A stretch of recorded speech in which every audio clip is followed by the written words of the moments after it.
George Gorham and Jeffrey White, Ryan, they do have a history together here earlier on in the season.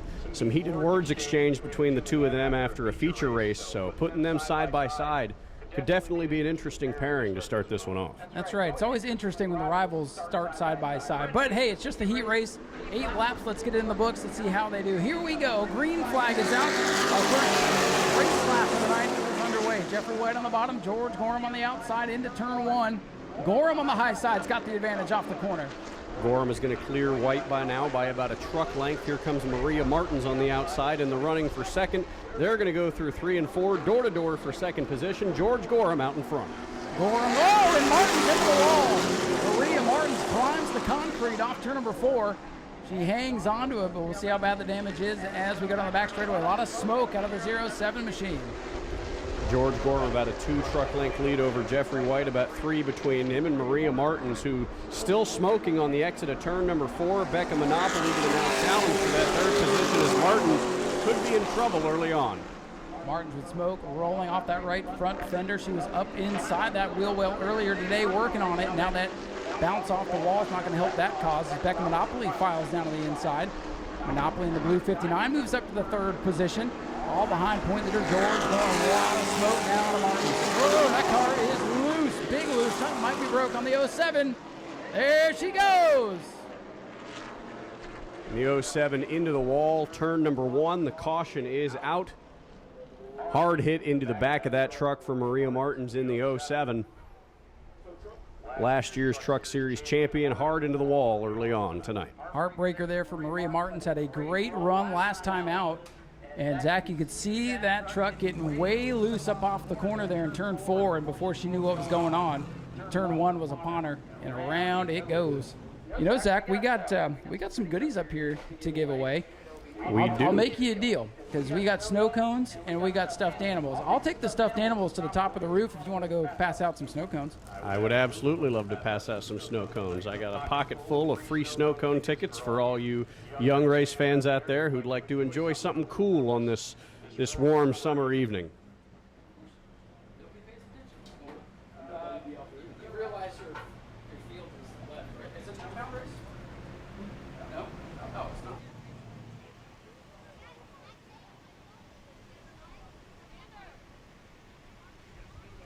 Well, folks, I just talked to the race director because I was watching our modified field going back to the pits. I was just told not an impound race, so I guess they were staging them there for whatever reason, and they're free to go. So forget everything I said about the modifieds. Zach is headed down. He's got some snow cones. We got some stuffed animals. We're going to be tossing stuffed animals off the tower.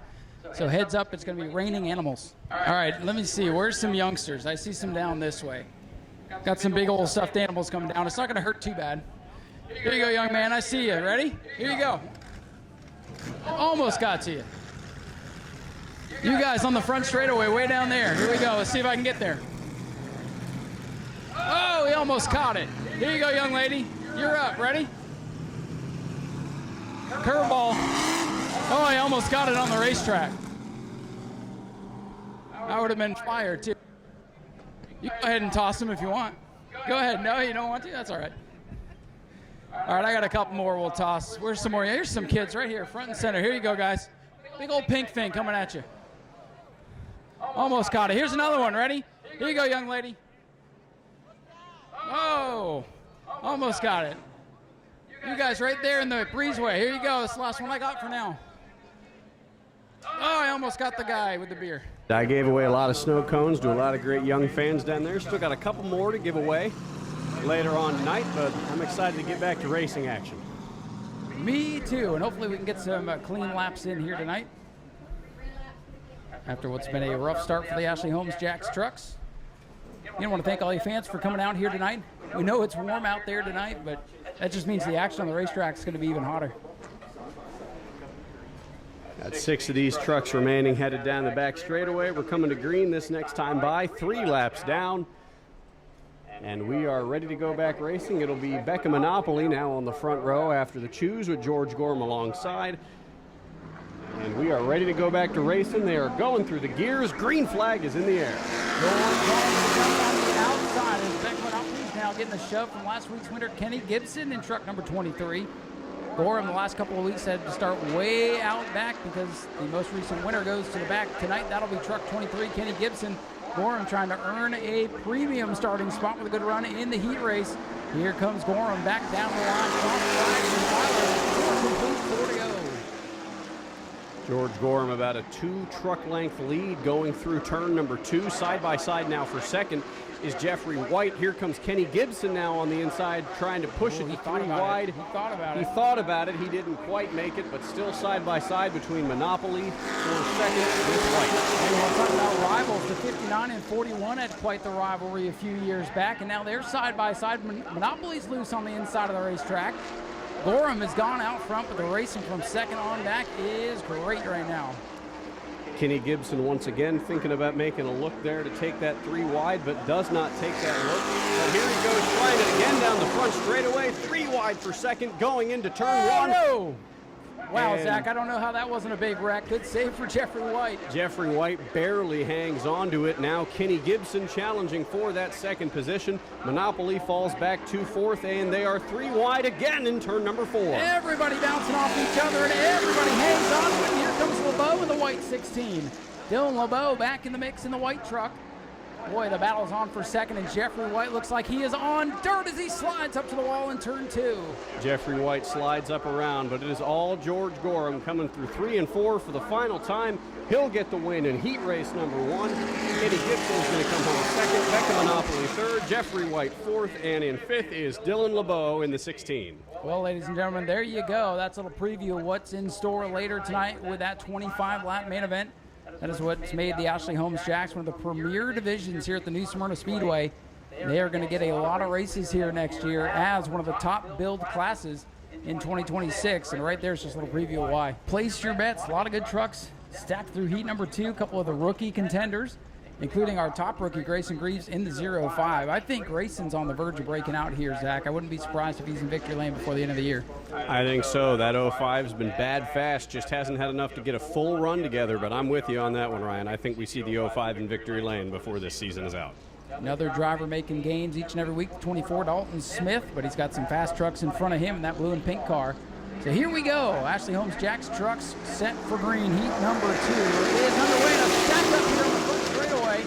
Chuck Ayers' 21 truck a stumble up through the gears and stacks up that inside lane. And look at the 23 rookie Nick Provost for the lead off turn 2.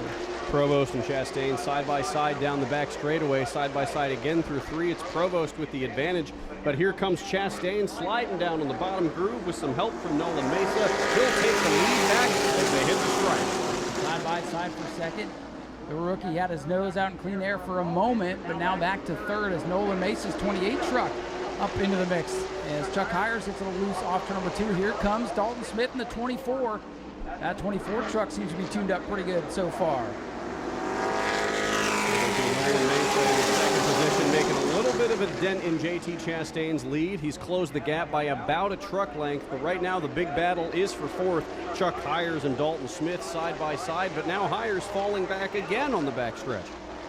21 trucks had a lot of bad luck here in 2025, and now under attack, 3 wide in the back of the field off turn number 4. Greaves on the outside, Ayers in the middle, and Martin's trying to go forward on the inside. They sorted out going into turn 1, and up front it is all JT Chastain. Got a little bit dicey there between Graves and Martins Jr. going into turn number 1. Martins Jr. got a little bit loose, but now it's Grayson Graves trying to attack for that first position. He is able to get side by side with Dalton Smith as they hit the stripe, but Smith's got help from the 88. A lot of jockeying for position, maybe some paint trading back there as they sort it out. Now the 24 kicked up on the outside. Dalton Smith starting to go backwards just a little bit. JT Chastain alone in first place as they roll through, but the 88 of Wilson Martins Jr. is not willing to give up his position. He's blocked Dalton Smith a number of times from making that advance. Now it looks like him and Graves are going to try to make their way up to the third place truck of Nick Provost. Things calming down a little bit here in heat number 2 as we're nearing the end of this heat race. There'll be 2 to go this time by for your leaders, JT Chastain, Nolan Mesa second, Nick Provost. Like what I said on the 23 truck, they've made great gains throughout the 2025 season. He's hanging on to third, and if the invert's right, he might start up front for the main event. Battle for 4th. Here goes Wilson Martins Jr. making the pass on Grayson Graves. They're door-to-door through turn number 3. Martins is going to clear him through turn number 4 as he's moved up to the 4th position. White flag, 1 more to go in heat race number 2. Final lap for the 31. JT Chastain, Nolan Mesa back there in that second spot's got a lot of ground to make up, and he's starting to run out of time. Final set of corners. Good day for the Gorham Racing team as JT Chastain will bring the 31 truck off through 4 and under the checkered flag. He wins it. Nolan Mesa second. Wilson Martins, Grayson Reeves your top 5. Dalton Smith, Chuck Hires round out a nice clean second heat race for the Pro Trucks here tonight. Cars 2 by 2 by 2 by 1 as they roll through turns 1 and 2 for the final time under caution. EJ in the American Auto Dodge pace car is going to roll down the back straightaway as we get ready to go for heat number 2. Or heat number 1, excuse me, getting ahead of myself. You're so excited, you're ready for the second heat. Of these Bomber Bees as they get ready to take the green flag for the first time tonight on the high-banked asphalt here at New Smyrna. The green flag will be in the air. And no, it won't, because that is not the kind of start we're looking for. Looks like Jimmy McLeod a little bit trigger happy there on that loud pedal. So lazy green is out. They're going to call that off in the back straightaway. There's the yellow lights. So, after all that anticipation and build-up, Zach, we're going to have to bunch them up and try again. Looks like we're going to re-rack them and do this one a second time as pace car already rolling back out on the track.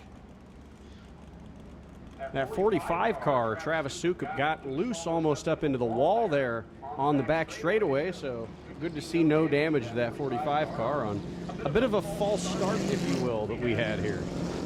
Glad to see Travis back in action with us. He's been absent for the last couple of races. Remember, he was involved in that big wreck during the 30-lap Bomber B race a couple of Family Fun nights ago, I think it was. He was torn up a little bit and took the time to get the car right and put a very nice-looking paint scheme on there. He did. Very patriotic. Just missed the 4th of July. We were down there talking to him earlier when we were down on the pit road. He was telling us about how that is fully painted. That is not wrapped. That is a hand-painted scheme with some vinyl there for the sponsor decals, of course, but everything else on that ride is hand-painted. Yeah, he's throwing it back to his Enduro days. Looks just like his old Enduro car, and he's even got the topper up there to boot. All right, let's try this again, Zach. Heat number 1, take 2. They are going to roll through turn number 4, and the green flag flies. We are racing for real in the Bomber B. The sophomore driver from the outside of the front row. She gets the whole shot going down into turn 1, and here comes Sukup to challenge with Jimmy McLeod for the runner-up position. They'll be side by side off the second corner. Larry Masters has moved up 3 positions up into the 4th spot as he now looks to challenge the other patriotic car, but Sukup trying to go for McLeod on second again, and Spears Jr. is slow through turns 3 and 4. Trying to set an all-time lap record back there in that last spot, but something is unfortunately amiss on the 38. He'll bring it to pit road. The action continues in turn 1 and 2. Lindsey Salmon in the 04 away with the lead down the backstretch. Travis Sukup still side to side with the number 32 of Jimmy McLeod as they roll through 3 and 4. Larry Masters is now closed in on that battle, as is Tim Nicholas. It is essentially a 4-car battle for that second spot. Larry Masters with a new look to his right. That's about the 3rd or 4th different paint scheme for him to keep us all on our toes.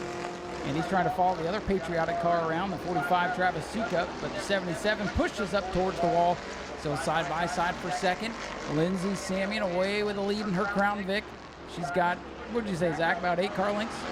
I would say that as the 77, Larry Masters got very, very loose there through 3 and 4. He was able to save it, and the 32 and the 45 still door-to-door for second place. Great side-by-side battle for second. Lindsey Salmon is loving what she's seeing right now.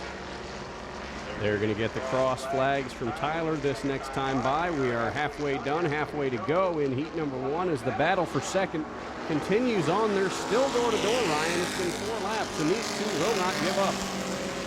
And now it's McLeod hitting that spot, winning the battle. Will he win the war? Handful of laps to go. Lindsey Salmon looking for her first career feature win. This is going to get it started off right. She can hang on and win this heat race. 77 and Larry Masters now under fire by Tim Nicholas for the 4th position. Nicholas is going to look low. They're door-to-door through 4, and it looks like the 23 is going to get that position this time by. The laps winding down here for the Bomber Bees. Lindsey Salmon away with the lead.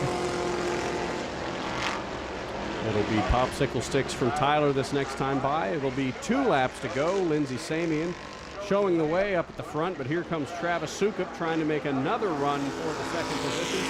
He's challenging up on the flat. Good battle for second, good battle behind them. For what will be the 4th position as Tim Nicholas and Larry Masters duke it out for position.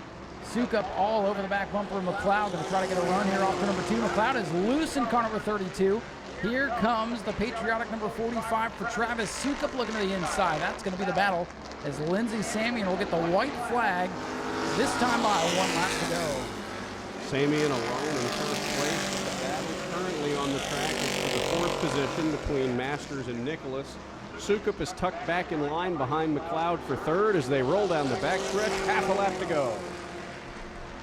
Lindsey Samian in control. Can Travis Sukup wrestle that second position away from Jimmy McLeod, who's making his season debut out here in the 32? Samian will win it. McLeod going to hang on for second. Sukup is 3rd. 4th will be the 23 for Tim Nicholas. It's Larry Masters and Spencer Dean, who continues to improve in car number 3. He'll round out the field, but nice lead lap finish for him.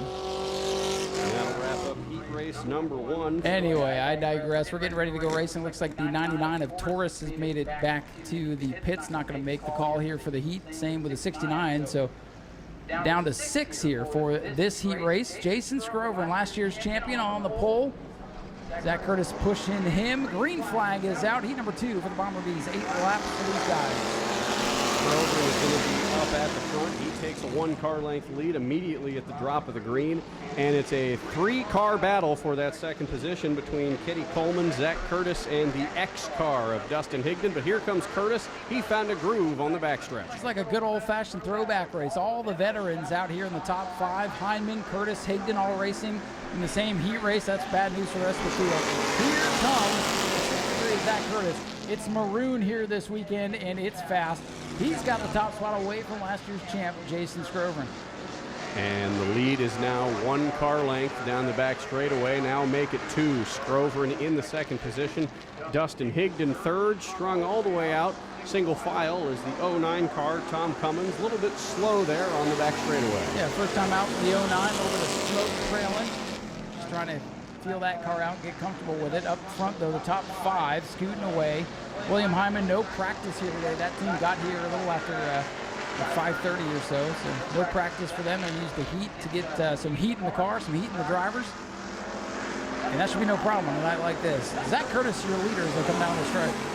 The lead now about 6 car lengths. Curtis over Scrover, and they roll through the first set of turns. Dustin Higdon has made his way up to the 3rd position. He's closing in on Scrover for 2nd, but the battle is for 4th. And it looks like it's going to go to Kenny Coleman Jr. A lot of smoke now out of this 09 machine. I'm looking to see if there's any fluid trailing from it. I don't see any from the naked eye, but we'll know real soon if there's anything down there. It's here from the leader. Zach Curtis is going to roll through 1 and 2 as the leader. Dustin Higdon made up about another car length there on Scrover, closing in as they are about to catch the slow car, the 09, whose smoke is increasingly getting out of the back of that. A lot more smoke from the back of Tom Cummins' 09 machine. Race control going to call the 09 and Cummins off the speedway. And trying to get him to the bottom, but that'd be a bad idea right now because here come the leaders going to pass him into the slow groove there. Zach Curtis is going to make his way around the slow car. Here comes Scrover and Higdon ducking down to the bottom line. They successfully get around the 09 car. It's popsicle sticks from Tyler. 2 laps to go. 2 to go. And Zach Curtis in his 83rd different car of the season, looking for his 90th win of the year in car 63. Those numbers may not be accurate, but I think you get the point. Zach Curtis, the dominant force in the Bomber B division this season, no matter what he's driving. And with that, here comes Dustin Higdon. He has caught Jason Scrover, and they are door-to-door for 2nd as the white flag is out. The battle on the track is for the 2nd position. Good battle for that 2nd spot. Higdon drives through the execution, that all-gray car down the inside of Scrover's red, white, and blue car. Good battle for that runner-up spot. Behind point leader Zach Curtis with half a lap to go. Rolling through 3 and 4, it's going to be Zach Curtis who's going to come to the stripe to win heat race number 2, and the side-by-side battle for 2nd goes to Jason Scrover with Dustin Higdon coming in the 3rd position. William Hyman going to be 4th. Sidney Coleman Jr. will be 5th. And Cummins in the 09. What's left of that machine going to round out the field. A couple of good races there for the Bomber Bees. Lindsey Samian and Zachary Curtis, the 2 heat race winners. Looking to be the class of the field in the main event later on here this evening. One final group to qualify for their heat race. Mod Minis will hit the track here in a moment. 6 of them here tonight. We've doubled the field since the last race, so progress. We lost a third of it before the green flag, but isn't that the way it goes? It'll be Brandon Morris instead, who has moved up to that pole position. Yeah, that's a wild card. He has not been here this year, so we'll see what that 32 car can do. That's a team that runs the short track. Here comes Mark back out, so he might make it back out, get some points anyway. He's in the championship running anyway, 12 points back. But he's going to be a little behind the 8 ball. Green flag is out for the Mod Minis. On the outside, Dylan Reynolds is making an early push for the lead. He's ahead by about a quarter of a car length. Now quarter panel, he is clear of the 32 car, and it is all Dylan Reynolds up at the front. Reynolds, the dominant force in the Mod Mini division here in 2025, away with the lead. And he will lead this Mark Brooks, number 6 machine, at least rolling out there, going to get credit for a finish. We'll get his championship points nonetheless. Here comes the 17, Brad Blanton. He's sort of alone in 3rd place right now, closing the gap very slowly on these leaders as here they come up to Mark Grote, who is very, very slow on the first stretch. Mark Grote's car was supposed to be a 4-cylinder. It might be a 2-cylinder at this point, but it's still chugging along out there. Hopefully we'll get that one fixed up for the feature because he's made great progress so far this season. Dylan Reynolds, your leader. Number 32, Brandon Morris, in his tire tracks though, not making it easy. Down the back straightaway, he's going to roll through turn number 1 in 2nd. The gap is about a car length and a half back between 1st and 2nd. Mark Grote still very, very slow in that 6 machine. 73, also very, very slow here. Battle for the lead though, starting to heat up just a little bit. Dylan Reynolds has some competition. Here comes the 32 car now closing the gap even further. 73 car has a problem. He's down on the bottom of the back straightaway. That is Ben Hoff. Brandon Morris in the 32 car closing in on the 8. And you know, if that's the same Brandon Morris that runs the sportsman board, no stops behind the wheel. We'll have to confirm that for the feature, but Dylan Reynolds has company with that 32 Morris. It seems like every time they come up upon that 6 car, the 32 wants to try to make a move on our leader of Reynolds, but he just hasn't had the time to do it yet. As of right now, though, it'll be 2 to go from Tyler. Dylan Reynolds, the track regular, Brandon Morris, the visitor. Who's it going to be? At least we got a race out of the Mod Minis here tonight. 2 car lengths right now for Reynolds, who's got the advantage down the backstretch.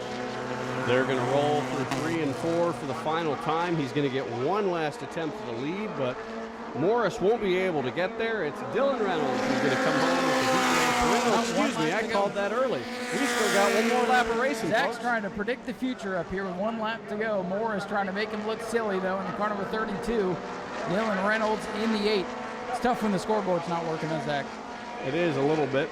They're going to roll through for one final time, and the 32 actually might get a shot at him. Reynolds won't get it. Reynolds is going to win. Brandon Morris going to come home second. Check in with the girls down there, see what they have on special. Full line of Pepsi products available down there. Miller Lite products available at the Last Lap Saloon with several other options on tap as well. As here comes the ARCA car. You know, we don't race these cars here anymore during the World Series, so it's been a little while since a car like this has been on the Speedway. But Zach, you know this. It's kind of like as much power as the old Cup cars back in the day. It is. They're still running that old Gen 6 Chevy SS body down in the ARCA series, as you can see here. Tyler's going to give the green flag, and we are going to see some hot laps. Ryan Finney, a competitor in the super late models here throughout the years. He's dabbled in many other series. Looks like trying to get the ARCA program back up and running, and been granted a couple laps out here tonight. He's going to roll down the back straightaway through 3 and 4. And, you know, ARCA, as you said, Ryan, the ARCA East Series, formerly known as the K&N East Series, did used to race here. I remember attending one of those 2014 and seeing current Cup Series driver Daniel Suarez get the win here. So, you know, these ARCA guys, it is the future of the sport. That's right. I remember seeing one of those races where the winner who came to the line was not the actual winner of the race because they went an extra lap. That was one of the most bizarre endings to a race I'd ever witnessed. We've seen a lot of crazy things with the ARCA series. One year they had a rainstorm come in, and then after the rainstorm was done, they deemed that somebody else was actually leading the race. So I kind of miss the old ARCA series, to be honest with you. It was always a lot of fun and cool to see some different cars. But now we have the ASA Stars National Tour out here that's kind of taking the place, and we get 30 to 40 of some of the best super late model drivers in the world here in February. But it's cool to see the ARCA cars back on track. It looks like they're, I would imagine, brand new build, working in the motor. That's why you saw those first couple laps pretty slow as they worked things in, and now picking up the pace a little bit. But it might be the first laps on track for this car. I think so. I attended the ARCA race at Daytona back in February, and ARCA, you know, they sometimes might not have the most cars on track, but they're still a good show to watch. Good development for some of those younger drivers. That's right. You know, it's an important series to have. I know it gets a bad rap from time to time, but if you don't have a way for people to go learn how to race these types of cars, then you don't have a good show on Sunday either. Or Saturday or Friday, whenever it may be. Looks like he's going to yield down to pit road now. His hot laps are complete. At least got the car rolled in, as they would call it. So wish I had some more information, but this was a late addition to our card. We had no idea what was happening until we saw that trailer pull in here about 5:30 this evening. So a little bonus content. Brian Finney's number 80 ARCA car. Sharp looking ride. Definitely can't miss that one in a field of cars. Autograph session is up next. Drivers in the pits. Thank you, Spencer Dean. He is ready to go. What do you think's the hardest part about Bomber B racing? Just trying to keep a good pace, keeping up with the field. Well, you've found some good pace over the last couple of races. You've only run a handful of times so far this year, and every time out you pick up speed. What's the secret? Just to get seat time and try. Well, this is the best way to get seat time and do all that. So what's it going to take to win the main event? What are you hoping happens out there? Everyone pulls off. Well, there you go. See, we're getting the honest answers down here. Well, listen, we appreciate you coming out here. We wish you the best of luck. Since we got you right here on the front straightaway, who do you want to thank? My mom and dad, they couldn't make it today. They had to go do something. Robbie Hager Automotive, my pawpaw, and everyone that can make it possible. Well, good luck in the main event. And, hey, maybe if they don't all pull off, they'll all wreck, and you'll come out the winner. Yes, sir. All right, man. Hey, good to have you here. Spencer Dean, keep an eye on him. He's getting better and better each time out. Zach, why don't you interview Grayson? I'm going to go turn this down a little bit. It seems a little bit hot. And then we'll get Lindsay a little bit closer to the speakers. Coming around back here, this green and white 05 truck taking a picture with a fan. We've got Truck Series rookie Grayson Graves. Grayson, we were talking up in the booth. You have had such consistent speed and come so close to winning some races. What for you is it going to take to get that final step up and master this track and get right here at the end of the night? Just have to push it harder. I've been trying to push hard, but I just got to take that extra leap and just send it harder, as hard as I can. Is there anyone you want to thank for getting you out here tonight since I have you right now? I'd like to thank my dad, my mom, my sister for supporting me. I'd like to thank my sponsors, Harbor Home Builders, Landis Roofing, GFLA Construction Services, the Sod guys, Kia of Port Charlotte. Yeah, if I didn't have them, it wouldn't be possible.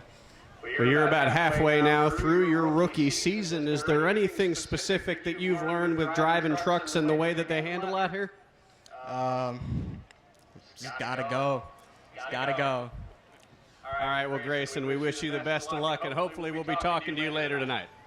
Once again, folks, we would like to remind you that ARCA car that you saw make some laps earlier, well, it's parked out here, so you guys can get a closer look at it, get a look at what an ARCA car looks like, maybe meet with the team, take a look at it. But once again, that car is parked out here on the front straightaway for you fans to come take a look at. Next up on the list, after she finishes signing this for a fan, we'll talk to Lindsay Samian in the 04 car, who got the win there in that first heat race. Had a great season so far, a couple of top 3 finishes. Taking a photo for some fans, one of the greatest teams out here, that 04. They've been fast all year. And Lindsay, you and I have talked out here several times before, and you know you're still chasing the win, but you did get the heat win, and you did it in dominating fashion. Later tonight, you're going to be up front again, hoping that the invert works in your favor. What is it going to take for you to get the extra step this time? The car's still a little bit tight, so we're working on that, but hopefully I can just keep it going like I was in the heat race. Is there anyone specific you want to thank for helping get you out here tonight? My dad and Michelle especially with Find a Way Quality and Home Care, and just anybody and everybody that helps us.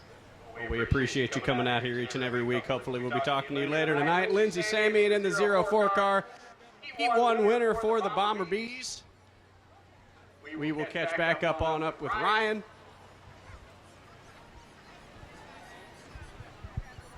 Thank you, Zach. Some more of the drivers here real quick.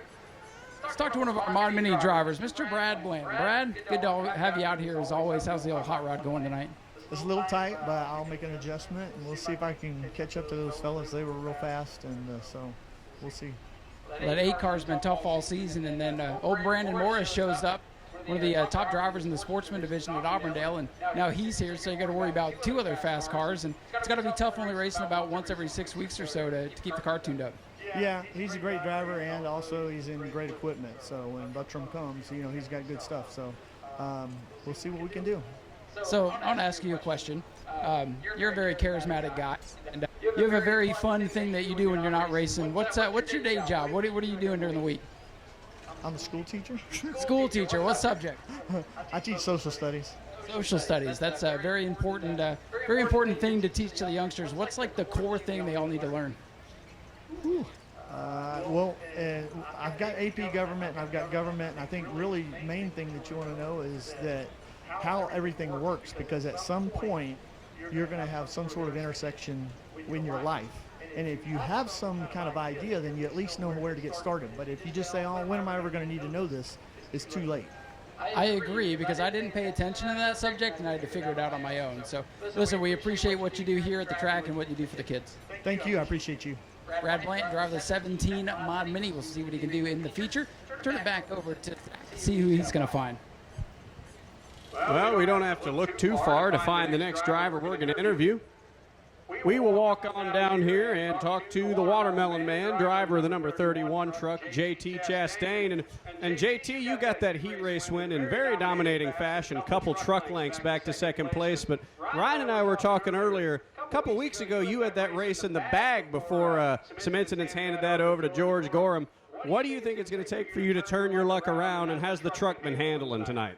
The truck's been handling insanely good tonight, and I think the biggest issue for this race will probably be getting out and in front of George. If I can get away from him, then I think this race is set. And I think I just got to remember, under caution, keep the tires warm. I think that's what our issue was last race. Didn't keep them warm, so we ended up being super loose on the restart, and just do everything right, and we should be fine. You and George, you guys are teammates. Of course, you guys want to help each other out, but if it comes down to you two at the end of the race, how's that going to shake out? Just do my best. Hopefully I'm on the outside. I feel I can roll him on the outside better. But he's a super good driver. I think I'm a super good driver. And just getting in front of him is going to be the hardest goal. Well, JT, we wish you luck tonight. Great talking to you as always. We will toss it back on over to Ryan, and we'll see who he can come across next. You know what? I'm gonna put somebody on the spot. We're gonna do something kind of fun here, and I didn't get permission for this, but I'll ask for forgiveness later. Let me see. Let me find one of the youngsters here. You, sir, Chase Elliott. Meet Chase Elliott. I got to ask you a question. You've been walking around looking at all the cars and trucks, right? Which one out here is your favorite? 31. 31. So guess what? He's going to get in free next time his division comes to race because you picked his car. Okay. All right. Hey, enjoy the races tonight, and go let JT know you just won him a free pit pass for next time. Okay. Thank you. All right. Hey, what's your name? Montana. First time here? No. You like coming here? Yeah. What's your favorite class? The trucks. The trucks. Good answer. Hey, thank you for being a good sport. We're going to let JT know that you come with me. JT, I just picked this young man out of the crowd, and I asked him, what's your favorite car, truck, vehicle out here? He picked your truck, so you're going to get in free for your next race, thanks to our friend here, Montana. There you go. Ladies and gentlemen, give him a round of applause. Always finding fun ways to get everybody to participate here. Got a few more minutes down here on the racetrack, making fans. We're getting some pictures down here. Get a good picture there for social media. This team's big on social media. We appreciate that. Let's talk to this driver here, Becca Monopoly. How you doing? Doing pretty good. How are you? Good. How do you feel about the truck? Your heat race was pretty wild out there.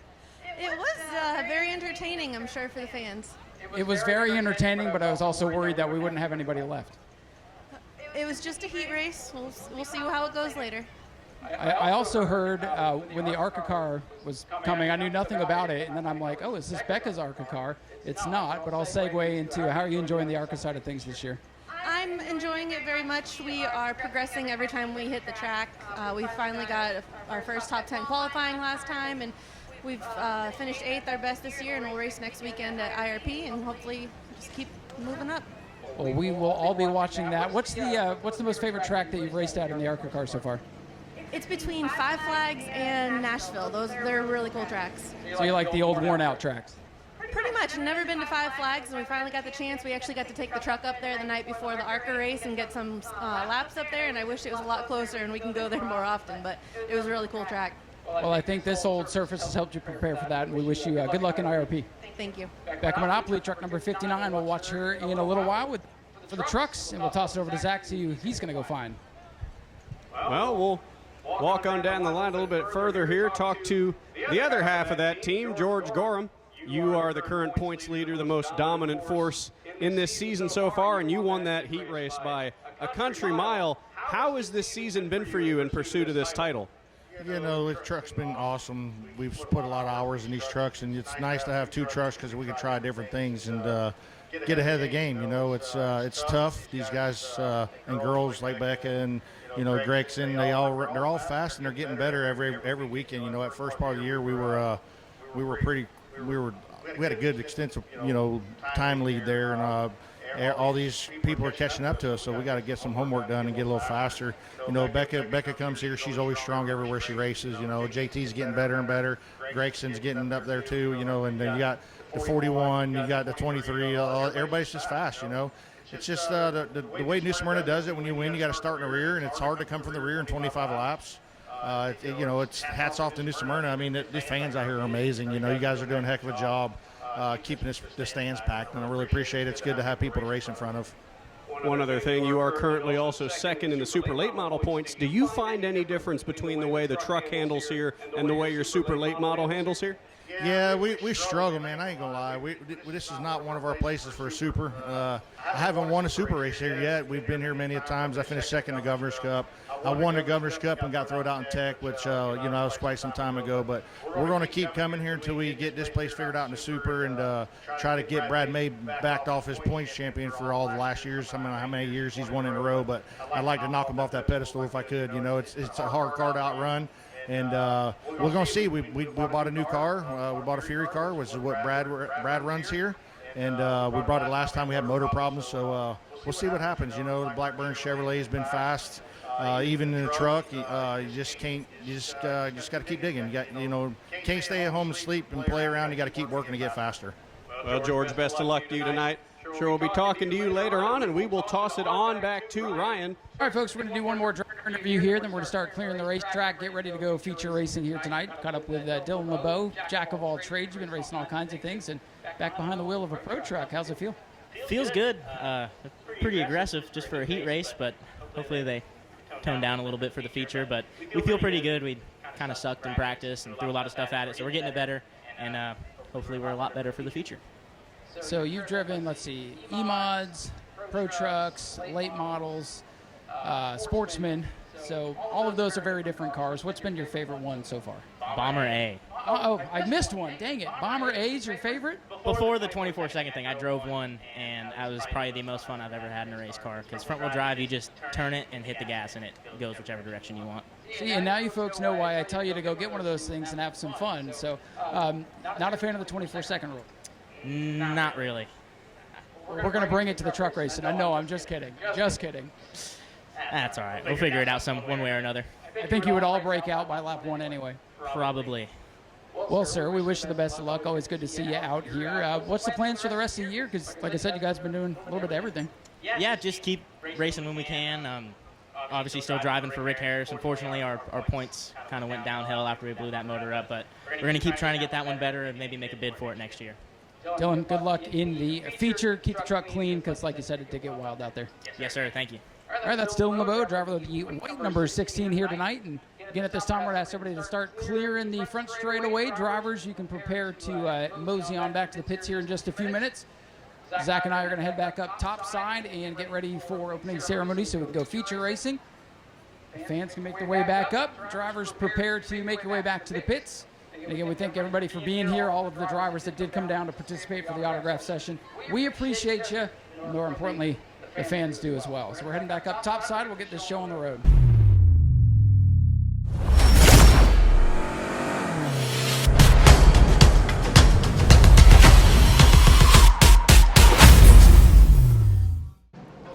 Jerry Simons will be up front, and alongside him would be LJ Grimm. That is your front row as they will lead him to the green.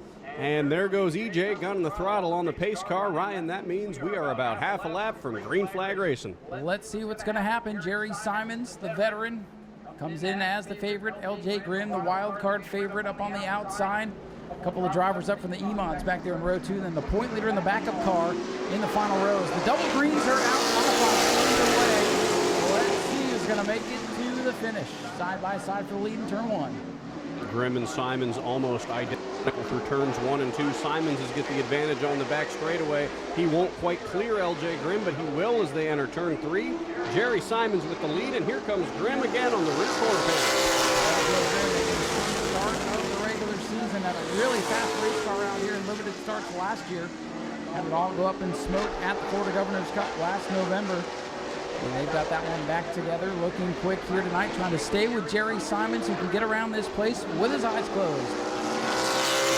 Simons going to lead yet another lap. The field strung out single file, first through fifth. As they roll through the first 2 corners, LJ Grimm, he's got a fast car, but he just can't keep up the pace with Jerry Simons, who, as you said, Ryan, has decades of experience on the rest of the field. And he's got a pretty nice lead here from number 4. And this is what happened during the last race. Jerry Simons looked like the man to beat. Looked like he was going to be hard to pass, and then the car broke about 8 laps in. So we'll see. I feel like I jinxed him last time out, Zach. I was talking about how good Jerry was and how hard he was going to be to beat, and then he broke right there off 26. Hoping that doesn't happen again here tonight. The other Simons in the field, as you mentioned, Dalton, that car did used to be an E-Mod. They've got the big motor in it tonight. So the 14... trying to just get a feel for this new class as he's put a new motor in that car, and I think he's not really looking for the win tonight. He's just looking for a good run. Yeah, they're going to take that chassis and switch it back to E-Mod competition going forward, and that's something those drivers can do. It's kind of like a pro and a super late model. You can do a couple of things to make it legal for one or the other. We saw Michael Hine back a couple of World Series ago take a super late model, convert it to a pro late model, and then go win the championship after a frightening crash almost derailed the series. So you see a couple of drivers doing that here tonight to get some track time, get some experience, and hey, we're happy to have them in the field.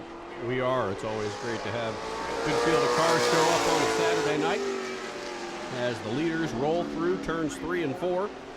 About quarter of a track gap on the rest of the field, and Jerry Simons has added a couple more car lengths to his lead.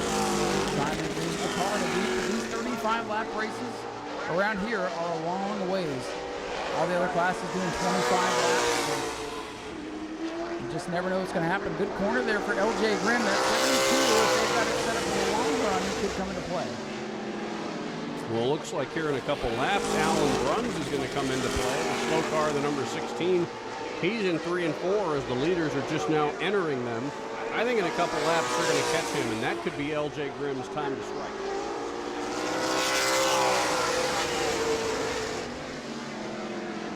Next time by, it'll be 10 laps complete already. The laps will fly by in a hurry if they can keep it clean here tonight. And they're coming up on Alan Bruns, who's struggling. The 16 car, normally driven by Brian Gayton, was going to be driven by Matthew Green. It's now driven by Alan Bruns. That's been a car that has taken a couple of years to get up to pace, and listen, to have a veteran like Alan Bruns behind the wheel, you know he's going to take care of it. And if anything, Zach, he's going to get at least 5th place points tonight, so not going to lose too much despite the troubles. And when the drivers who are 2nd and 3rd in the standings don't show up, that's really all we need. To just keep showing up, keep that points advantage.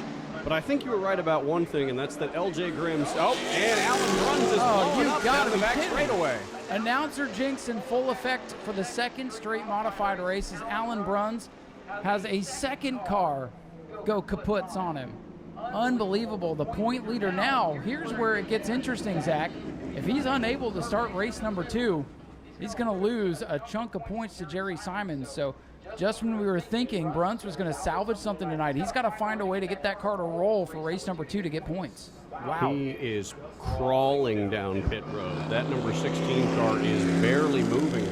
And it was just about at the time that it looked like the 72 car was going to catch the 66. LJ Grimm, I was just about to comment, Ryan, I think you were right. He does have his car set up for the long run because he was nearly less than a car length away from our leader, Jerry Simons. And then Alan Bruns threw a wrench in the whole operation. So that is not, hey, you're right. The race director says, hey, at least it's not on the track. But that is not a good sign for the 16 and the rest of their evening. It is absolutely not, as the field rolls through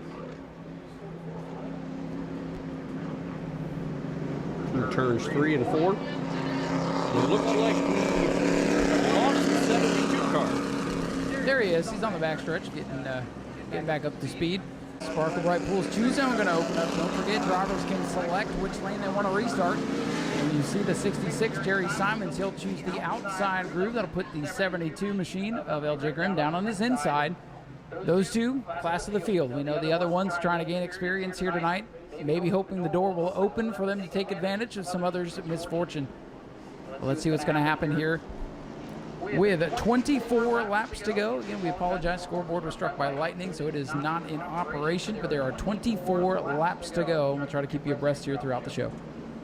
And they are going to roll through those final set of corners as Tyler's going to show them the green flag. We are back racing, and it is on the front row, and Grimm takes off through turn 1. Good restart for the 72. Can he wrest the lead away on the bottom? Simon's going to have momentum off turn number 2, but they're even down the back straightaway. Jerry Simons found some speed there. He now takes the lead going into 3 and 4, but the 72 not loosening his grip. He's still at the rear corner table, but Simons clears him as they hit the start-finish line. Jerry Simons back out in front, the veteran of the division. Long-time racer, both modifieds and late models, and even mod minis way back in the day. Simons, we could turn the lights off on him, he'd still find his way to victory lane. The battle for third. Justin Spears has caught the tomahawk of Dalton Simons. They are running through turn number 1, about a car length apart-ish as Spears wrestles away, but Simons is pulling away and he holds third. Jerry Simons still out in front, hoping that car's going to hold together for him after some trouble last time out. LJ Grimm, hoping the opposite. We'd love to get up there and battle, but I think you're right, Zach. As we were talking earlier, I think the 72 needs a long run because he's starting to drop back. The 72 absolutely looks to be set up as a long run car, but we also don't have a slow car for them to sort of pick up the air off of. Last time we had Alan Bruns sort of sending some dirty air into the front of Jerry Simons' car, but Jerry Simons has nothing but open racetrack in front of him. Yeah, the 14 and 48 doing a good job, kind of off in their own little zone, racing each other for third, final spot up on the podium. But I don't know if there's going to be too much traffic to do because those cars are not significantly off the pace here tonight. Laps going to tick away here very quickly. 19 laps to go. 19 circuits remain for Jerry Simons in car 66. Jerry Simons now expanding his lead. It's roughly about 5 car lengths on the straightaway, 4 in the turns as LJ Grimm trying to eat into that gap. He's got 19 laps to do so, and it took him about, 8 or 9 to get a good run the first time, and I think a couple more laps, we'll see the 72 in position to make a move. Yeah, looks like he takes off pretty well, and he starts to slip back, and now at this point in the run, starting to gain ground once again. LJ Grimm and the 72 can get back up there and battle Jerry Simons. They're about halfway home in this one. Well, Grimm definitely looks faster than Simons in the corners, but Simons' speed on the straightaways is just unmatched. He's gapping by several car lengths back to Grimm, but Grimm doing a good job closing the gap through the corners. It's sort of a cat and mouse game here. right. The 72 handling a little bit better. Simons a little bit quicker. Now Justin Spears off the pace in the 48. The Spears now off the pace, and here's the part of the race where the attrition starts to wrap up. Already half the field out of it. The halfway point. Justin Spears turns down pit road. His team going to come get a look at the car. The lead gap has shrunk to about 2.5 car lengths now, but Jerry Simons just continues to pedal down on that backstretch and sort of erases any ground with the 72 gains. Simons in control of this one, hoping the car will stay together. Unfortunately for Simons, it's been a big question mark for the last several years. Honestly, Zach, that's why we continue to talk about it. We're not trying to wish bad luck for Jerry Simons, but that's been the story. He either wins or he doesn't finish. I think he's trying to log a win here tonight. He's had a dominant car as he roars past the start-finish line. He's still up front, the 72. Not finding that long run speed he had on that first green flag stint. He's sort of falling off the pace a little bit. Well, look at Simons really pick up the gas early on corner exit. He backs up the corner. Grimm rolls through, rolls to the bumper, and then Simons right here, boom, on the gas and pull away. It's kind of like a yo-yo right now between the front two, and Grimm needs more. Grimm got a decent run there through 1 and 2, but it's just impossible to stop the long run speed of Jerry Simons. Meanwhile, Dalton Simons about half a track length back in the third position. As we said, he's just converted that car over from an E-Mod. He's probably just happy to be out there logging laps, getting some speed with the SNU motor, and progressing through this division. And he's had a rough go of things on the regular season on the E-Mod side of things. One back here in January to open up the season during an exhibition race. And he's not had much good luck. He's not had much time to get on the racetrack. So I think they said, let's work on it. Let's see what we can do with the big guys. And getting some good track time here nonetheless. He'll run in third. He'll at least get a third place finish tonight. And he'll hope that his father can bring home the win. 72 car of LJ Grimm continuing to slowly eat away at the gap, but I don't think he's doing so at a pace that's going to get him the race win. Jerry Simons just too fast. They roll down the back straightaway, and his corner exit strength is just unbelievable. Yeah, as the gap continues to be about 3 car lengths. Just looking at the lap times here, Jerry Simons still the quickest car on the racetrack. His lead is 6/10 of a second right now. Now up to 8/10 of a second that time by. So the gap's starting to grow for Jerry Simons as the laps wind down. Inside of 10 to go. 8 laps for Jerry Simons, the hammer, trying to get his 1,652nd win of his career out here at New Smyrna. He's going to see another lap log on by, and boy, without any announcer jinx, Ryan, Jerry Simons definitely appears to be in the best position. Yeah, looks like 72 starting to struggle. It's good, and the tires starting to go away just a little bit. And Jerry Simons, he's got the speed and he's got the handle he needs to try to bring it on home at this point. I don't think we have enough laps left in the race for them to catch Dalton Simons, the slow car, who's still running in third, but Jerry Simons running away with it. Looks like it's going to be 5 laps to go as Tyler waves them on down. Just a handful of laps to go. Who's going to win the first race of the night?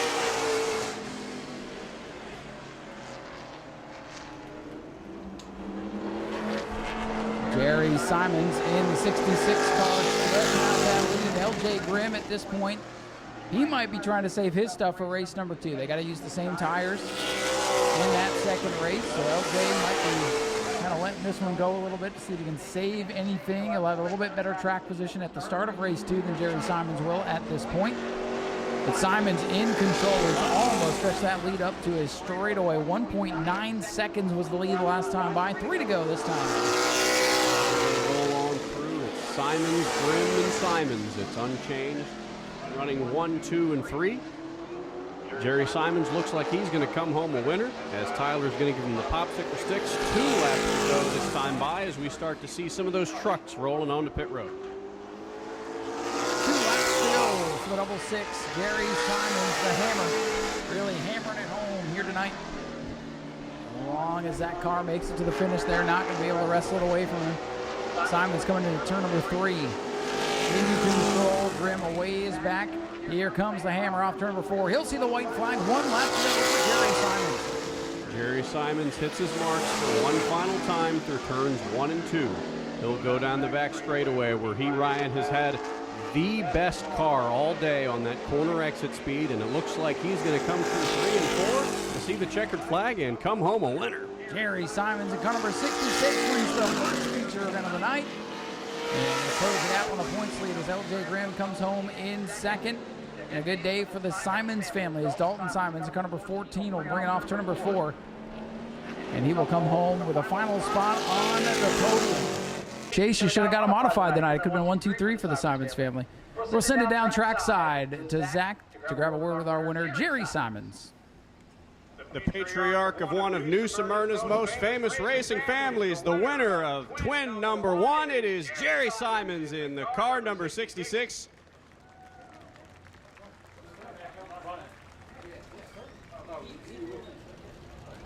Well, Jerry, after so many weeks worth of bad luck, you finally got one done here in the modified class. You had a lot of long run speed coming off of exit of corner number 2. Was there anything that you found you were best at on track today? Yeah, we were pretty good all day. We only ran one practice today because the car was so good. And I know LJ, he's a smart racer. He laid back and saved his tires there at the end so he can hopefully get us in the second race. But I think we still got a little bit left for him. So, yeah, got to thank my sponsors, Gene Kelly Roofing. He's the main man. He pays all the bills on this thing. JC Gradall, he's here with us. We got Dave Sand and Gravel. He's out of Maine. I'd like to dedicate this first race to Sandra. From Maine. She lost her life, lost her battle to cancer last week. We went up there and seen her because Dave's been a good sponsor of ours, and she lost the battle, and I'd like to dedicate this to her. Absolutely amazing, Jerry. Great to see you in Victory Lane. We hope to look for you here again later tonight. We'll toss it on over to Ryan to interview Dalton Simons in car number 14.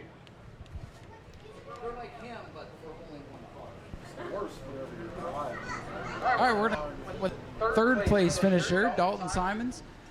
Well, sir, you started off the season pretty well with the E-Mod, got that win, and then things have kind of been up and down for you. So getting some track time here tonight, and you wind up with a third place finish, a little bit better than you probably bargained for. Yeah, I definitely did not expect to be in third place here tonight. I mean, obviously this thing has a 300 plus horsepower disadvantage, so as expected, they pulled away from me immediately.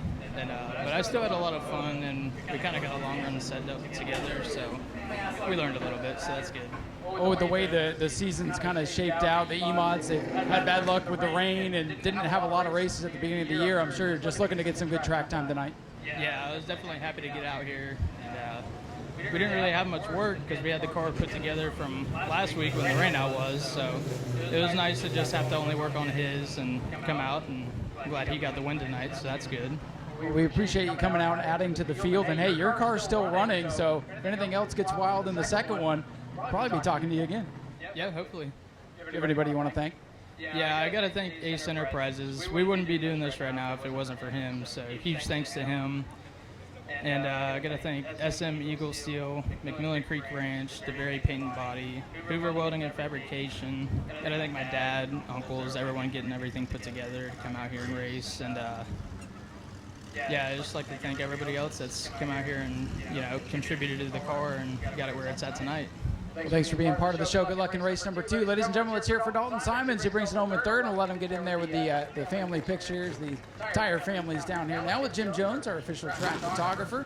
We're going to make our way back up top side here. We may have another run with the ARCA car here in just a moment. Then we have the Ashley Holmes Jacks Trucks 25-lap main event, and I think I saw our marketing guy up in the tower. He might have something to give away. So let's get back up there. Florida, we are a racing state, and it's great to see our local drivers make it all the way on up as Brian's ARCA car is going to make its way back out onto the track for a couple more laps, and there he is in turn number 2.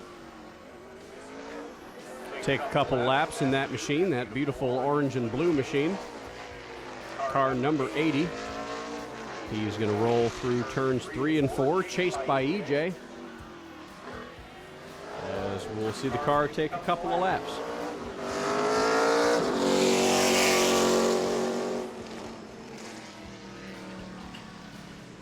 rolling through 1 and 2. Of course, the ARCA cars still running the old style Gen 6 NASCAR bodies.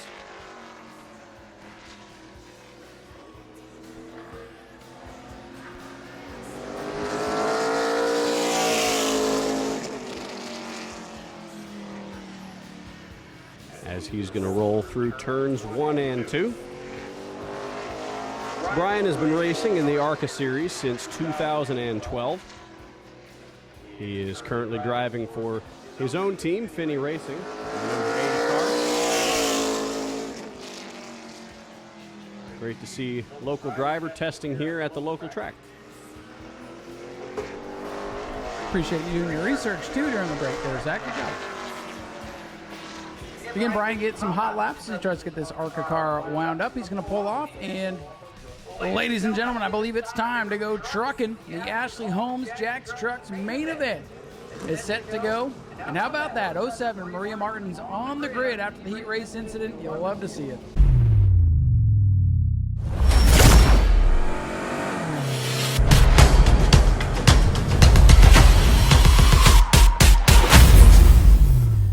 Sun has set behind us, and it is about to heat up under the lights as 14 Ashley Holmes Jack's Trucks are getting ready to take the green flag this next time by.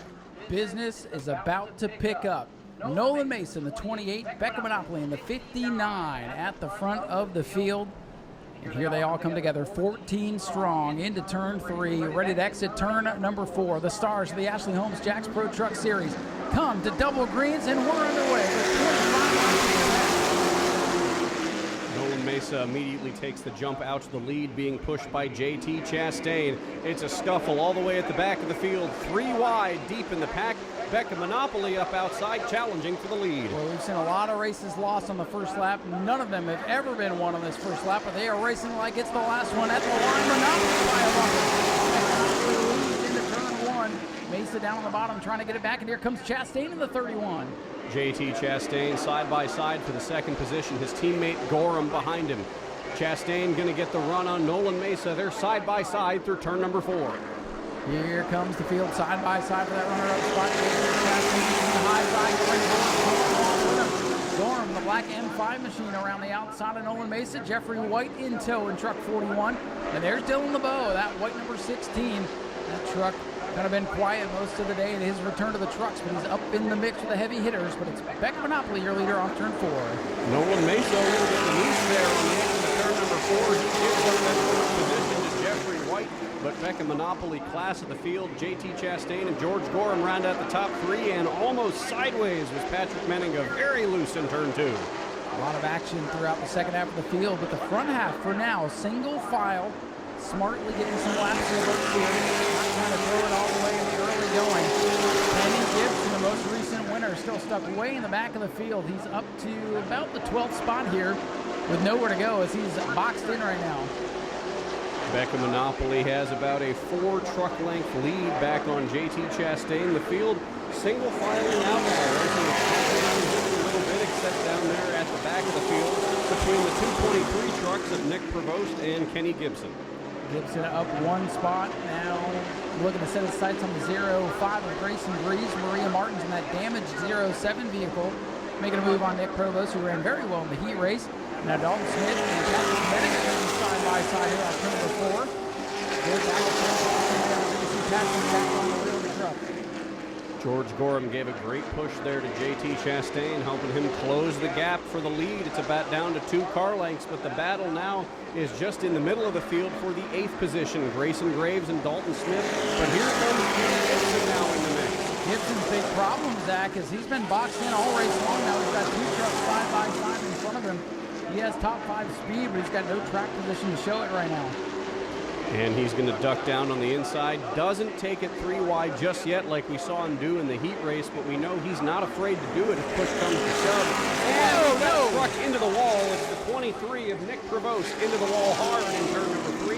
That'll bring out the first caution. Boy, a shower of sparks to the right front of the 23 as he went into turn 3. That had the looks of a blown tire or something going wrong in the suspension on the right front of that truck. Saw it out of the corner of my eye. It was a shower of sparks and then contact with the outside wall. Never what you want to see. never a good time to have a tire go down at the end of these long straightaways. 23 truck still sitting perched up high there in turn number 4 on corner entrance. I know Gray and the folks from Central Florida Raceway Ministries will have supplies, so if you're not able to make a poster at home, you can make one here at the Speedway and enter the poster contest and take part of all the other beach activities, which we will post on our social media throughout the week as you see what's left of the 23 machine. Heavy damage there on the right front. Hopefully they'll be able to get that fixed up for the next one. They got a couple of weeks before they'll be back in action. See you next week, July Family Fun Night, Beach Bash Night here at the New Smyrna Speedway. Wear your best family-friendly beach wear. This is a family show after all. I know what Zach likes to look at the beach, but we can't have that next week. Sorry, Zach.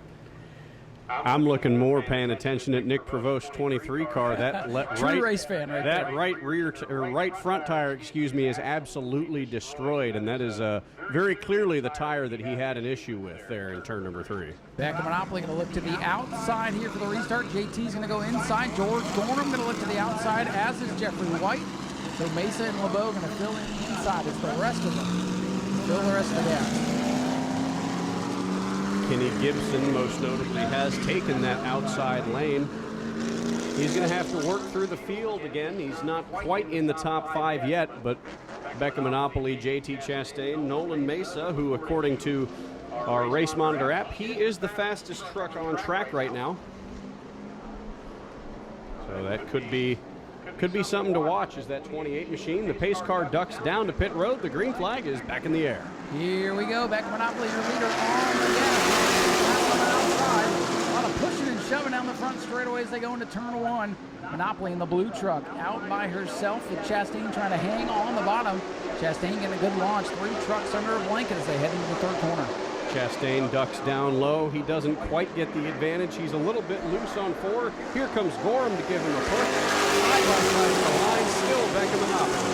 George Gorham swapping lanes, looking high, slicing low, falls back in line behind Chastain, who still has a peek to the inside of Monopoly. Those 3 trying to scoot away as Jeffrey White's up in the 4th spot. Here comes Wilson Martins Jr. And watch that black and green 23 Kenny Gibson out of the back of the pack. May he make some noise now as Gorham looks for second.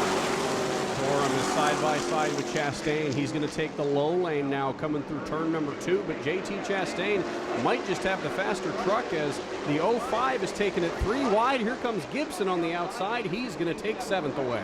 Gibson knows it's go time as he's outside 3 wide off turn number 4. That'll be second between teammates here. Gorham on the bottom of JT Chastain. They clang doors going into the corner. Gorham cleared for P2 off turn 2. George Gorham and JT Chastain probably going to help each other get up to the front, and if they get in 1-2, Ryan, I think we're going to see the gloves come off right after that between the teammates. Becca Monopoly stands in their way. She's been dominant all night long. It'll be a heavyweight fight, but for right now it's the number 1 contender as Becca Monopoly continues to show the way. A little bit of contact further back in the field. Grayson Greaves in the 05 on ice skates, but hangs onto it. Battle now for 3rd. Chastain going the wrong way in the watermelon truck. As I say that, Jeffrey White is loose. A lot of trucks on the field in 4. Kenny Gibson closing in on Wilson Martins Jr. He's cut that gap in half in the last 2 laps, but Nolan Mesa now making a move on Jeffrey White for that 4th position. He's going to tuck back in the line, try to make a move in 3, just can't get there, but gets to the rear bumper of the 41. Space between the leaders, a lot of action off turn 4. Dylan LeBeau just slammed sideways off turn number 4. You can read the door numbers, and there he goes.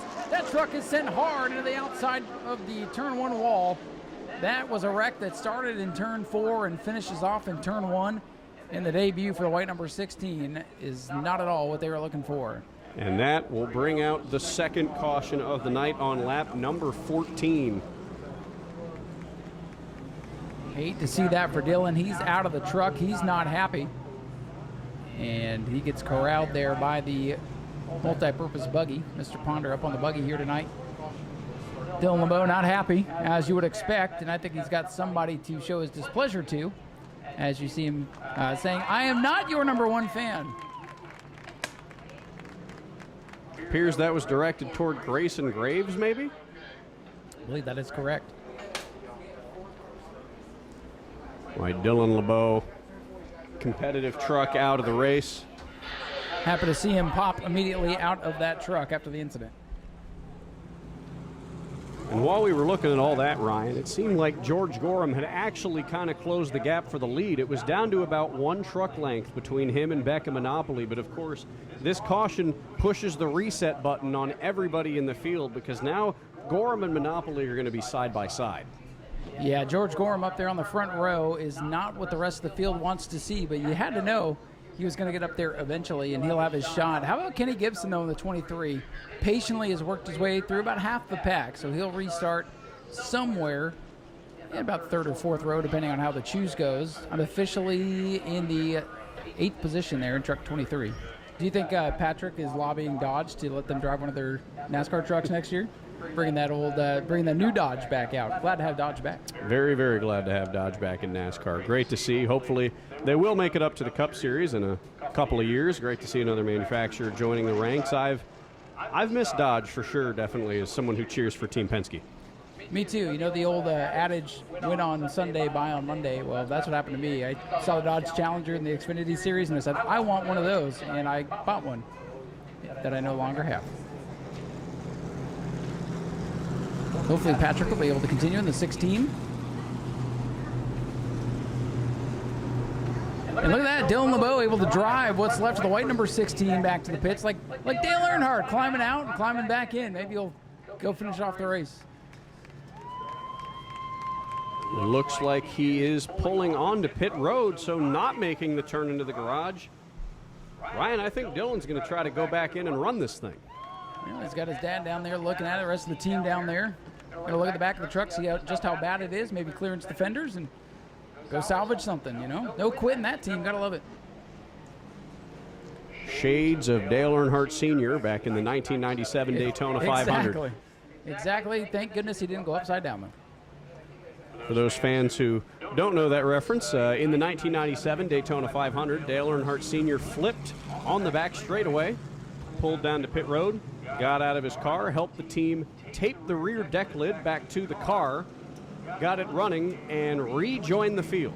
One of my favorite visuals from that moment is him hopping back out of the ambulance, noticing 4 tires were still on it, and got back in.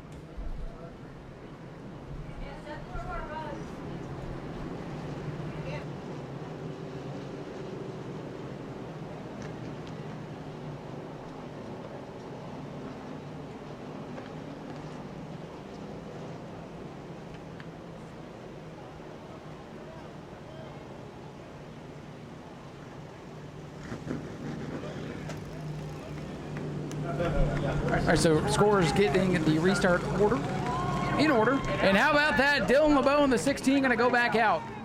I don't know how well it's going to handle, but, you know. He's trying it. The way some of these truck races have gone, top 10, top 5 still in the realm of possibility at this point. And if I'm Grayson Graves, the last thing I want to see is that 16 truck restarting right next to me. You said it, not me.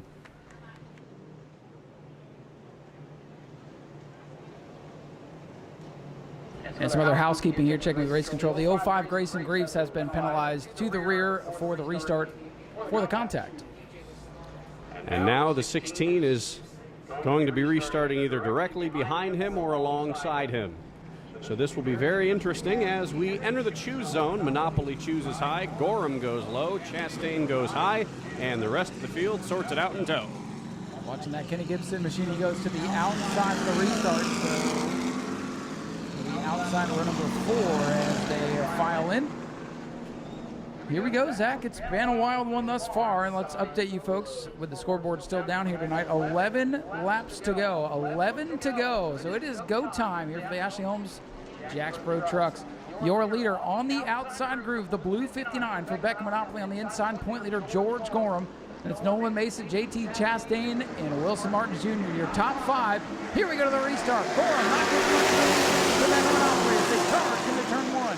Nolan Mesa immediately tried to take it 3 wide, but backed out very, very quickly. Now here comes George Gorham at the point. He is pulling away. Gorham up into the side of Monopoly in turn 2, and that may be the difference as he storms away with the lead. Monopoly back up on the wheel, going to try to reel him in.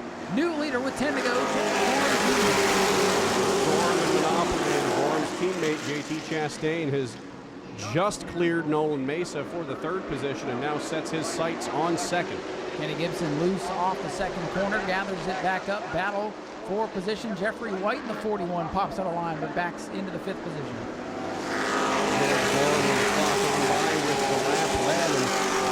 Jeffrey White closing in on the 28 of Nolan Mesa, but here's Wilson Martins Jr. at White's rear quarter panel.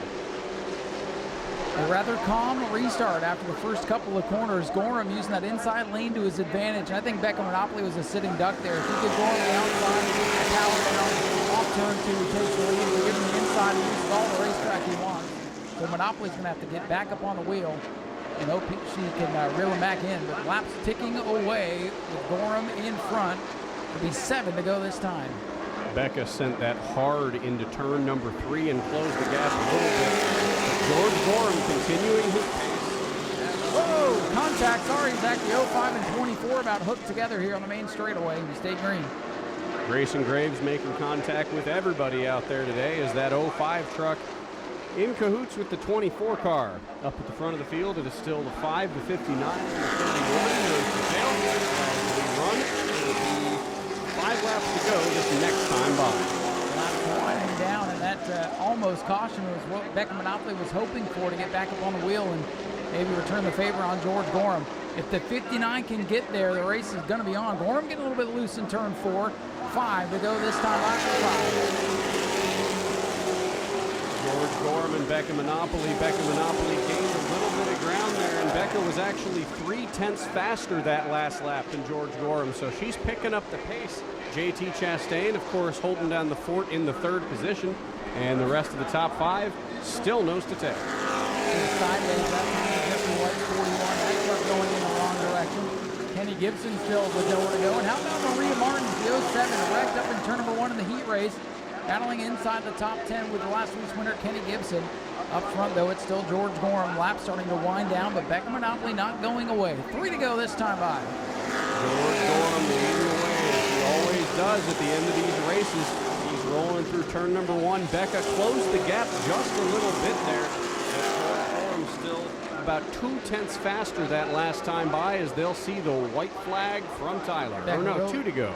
Becca really charging hard into the corners. It might be costing her momentum down these long straightaways. She's driving the wheels off that thing. She's probably mad with how that restart worked out. She's running out of time. 2 to go, less than 2 to go. So they're down the back straightaway. Down the back stretch. The next time by, they're going to get the white flag. Becca sends it hard into turn number 3. Does not gain the ground on Gorham that's needed.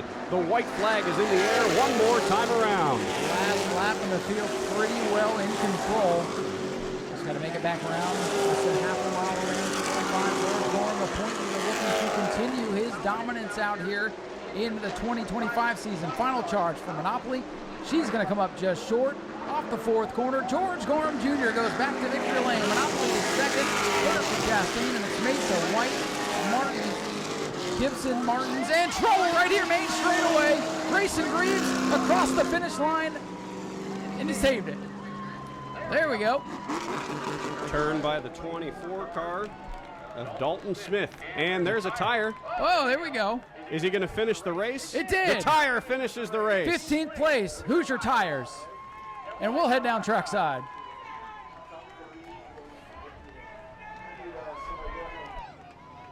Across the racetrack, unless you're part of the victory lane celebrations.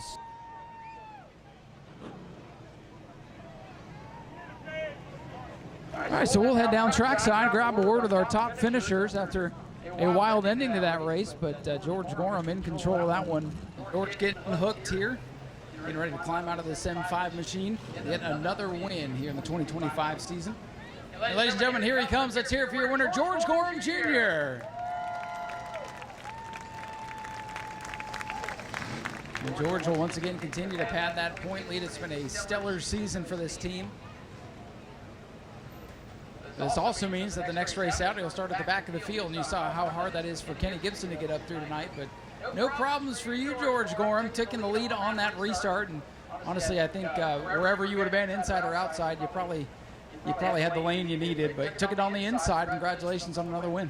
Yeah, she was fast. You know, we paced her and we ran the same lap times. I our 3 trucks were just right there so tight. If that caution wouldn't have come out, it would have been hard to pass them because they're so even. You just got to get a good run and hope they mess up, and that's what we did. And then the caution come out. And then Becca obviously gave me plenty of room like she always does. She's a really good driver. So that's why she's in ARCA where she needs to be. She does phenomenal. So and it's a hard truck to beat.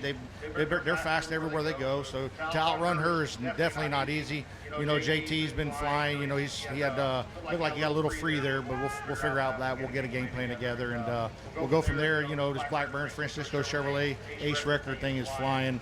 We won every race this year. We finished twice second. My hats off to my wife, Lamar, Finney, Ross, my son, Kalen, my other son, Macon, Chastain's, Melon One. If y'all need a fresh watermelon, make sure you support them because they support a lot of tracks in the United States, They got a lot of watermelon fields around, so make sure we give them, some support. And all you fans, look at you guys. I can't thank y'all enough for coming out here, and New Smyrna Speedway for doing everything that they do continuously. Letting people in for free, giving back to the drivers. It's unheard of, and you guys are doing awesome. But with this racetrack and Ryan and Jim Jones, American Auto Tire, I can't race at a better track and thank you guys enough. Well, we thank you for being a part of this great season with this great division. You mentioned how close everybody is, and that's why the restarts are so important. You pretty much got to go there or hold on to second, right? Yeah, it's hard. If you run the lap times, my guys were telling me I run a 42, Becca run a 43, I'd run a 45, she'd run a 46. And you can't catch somebody and pass them when you're running that close. It's impossible, but restarts do help. Then you get to pick, it's a mind game at that point. She picked outside because her truck was tight, and that's where she should have picked. And I was just getting through the center of the corner just a little better than she was. She got a little tight and free off, and I filled the hole. And hats off to, Rich and Rhonda. Happy anniversary. Their anniversary's tomorrow. Watermelon, Chastains are just good support for us. Well, George, congratulations on the win, and you'll make a show out of it next time you come out. You got to start at the back. Yeah, bring all your fans and all your sisters, brothers, cousins, aunts, grandmas. I got to start dead last next race, and we'll put on the show. I promise you. The trucks, the best. We average between 12 and 16 trucks every race, and it's good to race with that many trucks. It's a blessing. I'll be honest. A lot of tracks are struggling for car count. New Smyrna Speedway is on the up and coming, and got the car count going back the right direction. Ladies and gentlemen, let's hear for George Gorham Jr., your race winner tonight. And we'll turn it over to Zach to hear from Becca Monopoly. A fantastic second place run for Becca Monopoly. I really thought that was a dominant race. You were almost within 0.2 of a second of George Gorham every single lap. That last couple laps, you were really sending it hard into turn number 3. If you had caught Gorham, what was going to be the move? That's a tough one. He said move him. We'll go with that maybe. No, just look for the opening and just put the pressure on him. You were about 0.2 slower than him every lap, but it was alternating back and forth. What is it going to take for you and the team to get those 2 seconds to maybe get past him this next time by? Less cautions. Anyone you want to thank for getting you out here tonight? I got to thank the fans for coming out. I know it's wicked hot for you guys, too. My dad for putting the trucks together, working on our ARCA cars. Race Car Engineering, Florida Sheriff Youth Ranches, Southern Racing Fuels, Sunoco Racing Fuels. A fantastic run for you. Good luck in ARCA the rest of the year, and we'll look forward to seeing you here again. We'll toss it on over to Ryan to interview our third-place finisher, Mr. J.D. Chastain.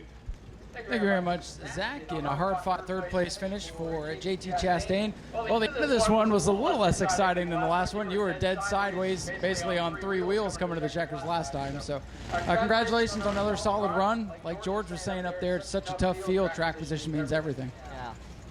I feel like if I didn't fight Becca on the bottom, that first caution, I might have had a better chance when I was down there. I was trying to overrun it so I could keep up. And then when I did that, I overdrove, overturned, and the tires were ruined after that, so I couldn't really catch up. Yeah, that's what makes the bottom so tough. You really have to tug on the wheel, and once the tires go, it's tough. And things just didn't go your way tonight, but a solid run, trucks in one piece, and you continue to gain that valuable experience. Oh, yeah, it was great. Thank you to all the fans coming out. I'd like to also thank all my sponsors, Joyride, Melon One, Melon Man Brand, Aldis Stressed and my family for coming out and help. George Gorham Jr. for setting up the truck for us as always. And just ready to come out here. Another race. When? You got a couple of weeks, so you have a little bit of time. I forget when the next one is, but I think you guys will be back and battling from the front, especially with George starting in the back. That's got to make you feel a little better, right? George starting in the back next race makes me feel a lot better. It means I don't have to worry about him until later. Until he gets up there. But hey, great run for you tonight. Congratulations. Yeah, thank you. Ladies and gentlemen, let's hear for JT Chastain. Your race, your third place finisher tonight. He's going to be a race winner a little bit later on this year. I can promise you that. Trucks will be back here in a couple of weeks, and you'll want to be back here as well. We're going to head back up topside, get ready for the Bomber B main event. Good field of cars, 20 laps for these tanks. Bomber B's up next. We appreciate y'all being here on this hot summer evening. I feel like every summer it just gets hotter. Maybe it's just me getting older and fatter, but we appreciate y'all being here, having a good time. We're going to have a good time with the Bomber B 20 lapper that is coming up next. We'll get up here, catch our breath, go with the lineup.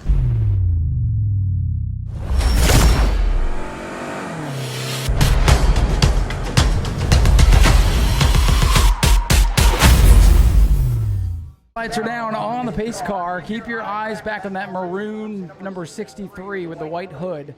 That is Zach Curtis. He's up in front of the 45 since it came down pit road. He's at the end of his line there, so he's in the right position. EJ in the American Auto Daytona Dodge pace car going to get way out of the way. Smartest move anybody's made all day to get out of the way of this Bomber B field. Dustin Higdon up there, your pole sitter. It's got Jimmy McLeod on his outside. Let's see what's going to happen here. Green flag is out. We're racing with the Bomber Bees. Look at Zach Curtis through the grass. Hard to move. We got 5 drivers in the grass, and he's still in the grass. Zach Curtis dove almost down to pit road, and just like that, we blinked, and look at that. He's almost in the top 5. Unreal. And hey, once that green waves, there's no out of bounds here at New Smyrna. That's a legal move. He took the Monroe Express lane up into the top 5 already here on lap 1. Dustin Higdon, however, gapping the field here already, putting about 5 car lengths between him and Jason Scrovern. Zach Curtis now taking that 4th position away from Lindsey Samian. He is on the move now. He's hunting down Scrovern. The 2 heat race winners side by side in 3. Lindsey Samian dirt tracks it. Hang on, Lindsey. Good thing the brakes work. Lindsey hangs onto it. We're 3 wide now for what will be for second in turn 1. Curtis moves down to the bottom. He takes the position away from Scrovern, now side by side with McLeod. Looks like he's going to get that position as well. Zach Curtis going side by side with the 23. He'll take second away. Scrovern moves down to the inside, and the 32 a little bit loose there at corner exit. Zachary Curtis from the back of the field up to the runner-up position. With a handful of laps complete, he sets his sights now on Dustin Higdon's gray machine dead ahead. Zach Curtis closing the gap a little bit between himself and Dustin Higdon in car number X. He's closed the gap even further. 3, now 2 car lengths as they move through turn number 4. It's Dustin Higdon up at the front of the field. Zach Curtis second, Jason Scrovern third, McLeod in 4th, and Tim Nicholas moves into 5th. Good run for Nicholas in that 23 machine. Jimmy McLeod holding his own in the 32, but they have lost ground of the leaders. Higdon and Curtis, 2 of the best in this style of car. 1-2 in front of the field. They're going to catch lap traffic here with Noah Torres dead ahead. And here comes Zach Curtis. He's closed in on Dustin Higdon. They are near nose to tail as they move through turns 1 and 2. The slow cars coming up takes the clean air away from Higdon. It's brought Curtis up to the bumper. Now he moves into the corner. They take the high side to avoid the slow car, and it's neck and neck for the lead here as they exit turn number 4. They are bumper to bumper here down the main straightaway. Zachary Curtis from the back of the field. He was halfway through the field before the start-finish line, and he wants the lead. Zach Curtis from the back. He wants the top spot away from Higdon. Higdon not going to give it to him. Higdon and Curtis still side by side. 2 of the most beautiful cars in the pits. Duking it out. Look at this crossover move here in turn 4. Higdon moves down low to get side by side with Curtis. Curtis will lead the lap, but Higdon stays at his quarter panel. They move through turns 1 and 2. The crossover didn't work. Curtis pulling away. Now half a car length, almost a full car length. It's going to be tough to catch Zach Curtis from here. Zach from the back is back to the front in car number 63, and usually when he's up there, they don't have much for him. They're going to roll through turn number 4. The gap now about 2 car lengths as they move down the front straightaway. Zach Curtis, Dustin Higdon, and then a mile back to third place of Jason Strover. The closest battle on the track now is the 51 of Kenny Coleman Jr., who has taken the 7th position away from Travis Sukup. Sukup in that patriotic livery. Whoa, the 04 Lindsay Samian on ice skates in turn number 2. She's able to hang on to it.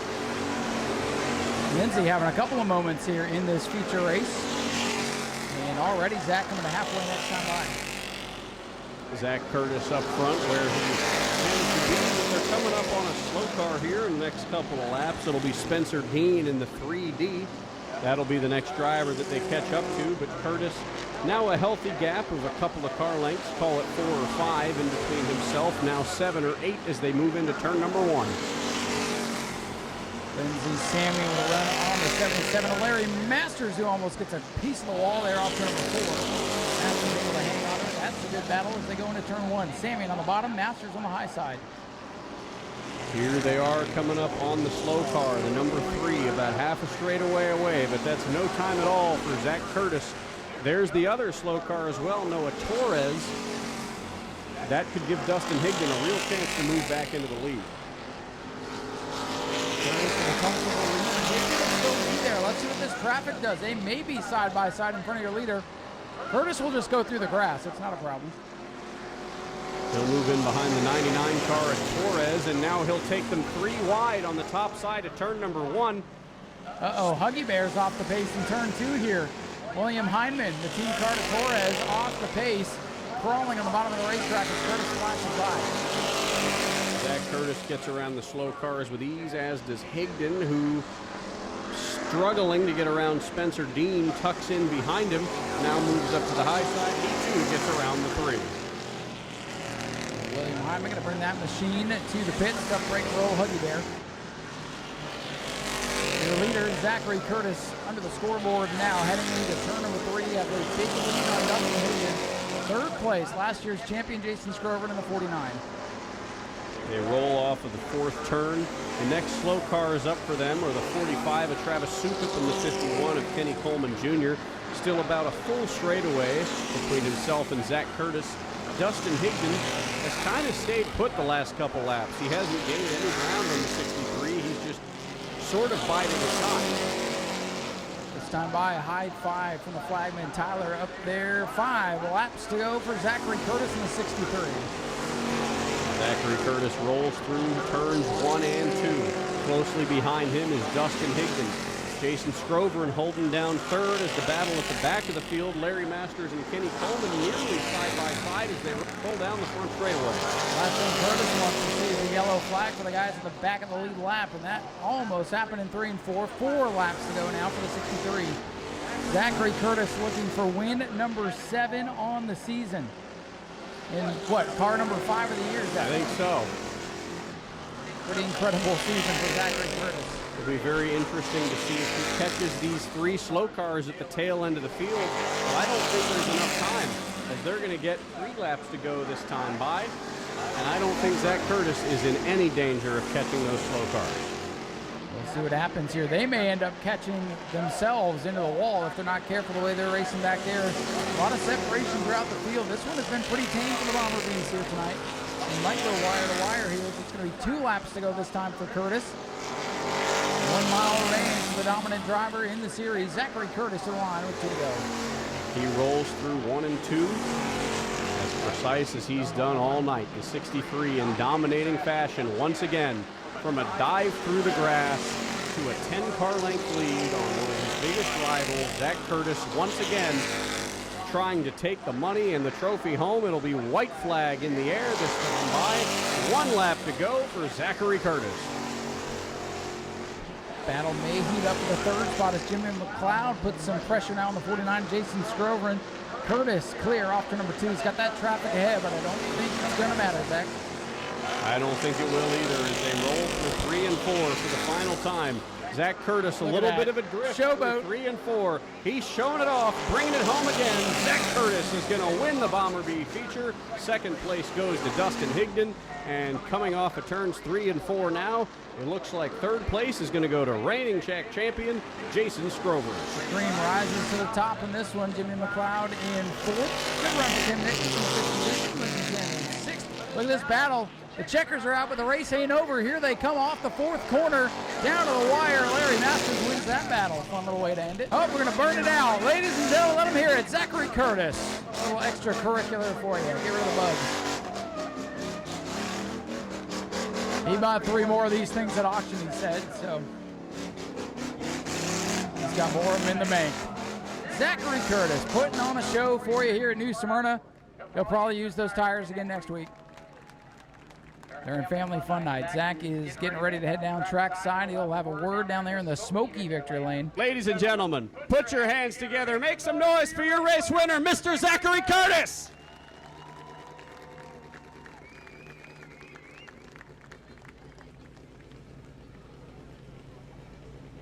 The pass in the grass, taking him 3 wide, a bold move. Those slow cars were giving you a little bit of an issue, but you navigated it with no problem. What made you dive through the grass down there on lap 1? Well, I've been trying to watch Dale Earnhardt's documentary. My fiance finally let me watch it, and we seen the pass in the grass, so we had to follow old Dale, and we had to get her to the front that way. What do you guys think about that?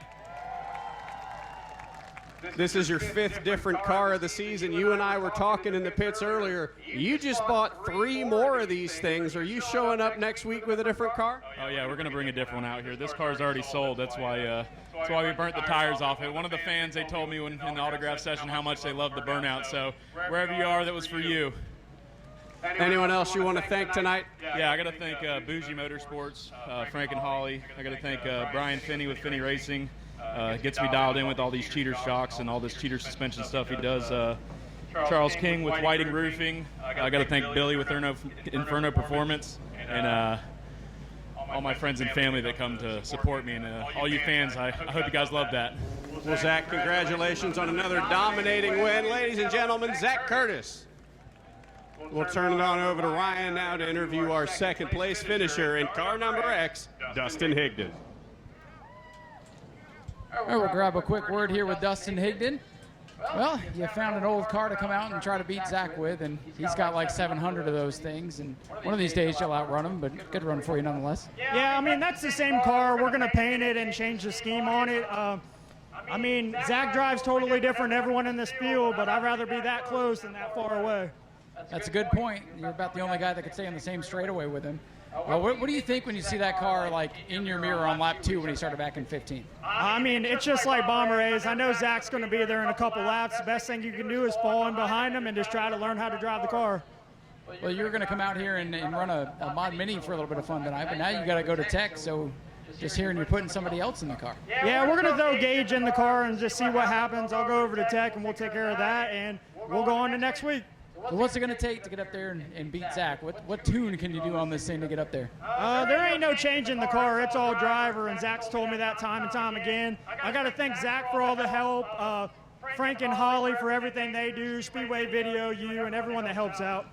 Dustin, congratulations on a good run. Keep at it. Get up there and battle. Sorry, Zach. I'm going to run Zach over. Dustin will head on back to tech, and Zach will head on up to third. Quiet but respectful night for defending track champion in the Bomber Bees, Jason Scrover, coming home with that third position. Jason, it was a quiet night for you, but you had some battles for position.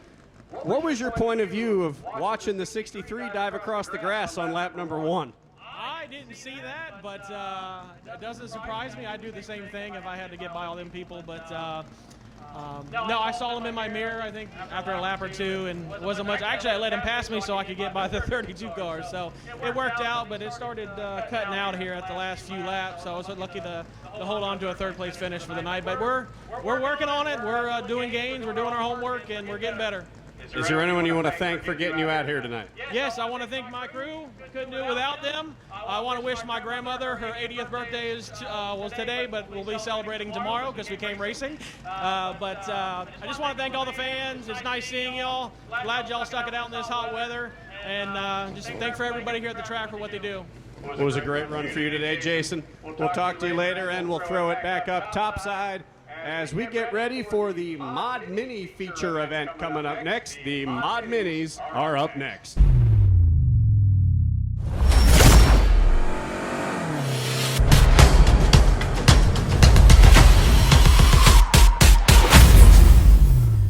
Brad Blanton on the pole, going to try to make something happen here. And Gage Spears took the X back to the pits, and what a night for that definitely not Bomber A car. Looks like there'll be a scratch here tonight as the rest of the field is getting ready to go racing. The sigh from the scorers, all that work they did to change the driver for him to pull off. Anywho, let's go racing Mod Minis. What's left of them? Gonna go green this time by off turn number 4. Brandon Morris on the outside in the third. He's gonna have the advantage as they go down into turn number 1.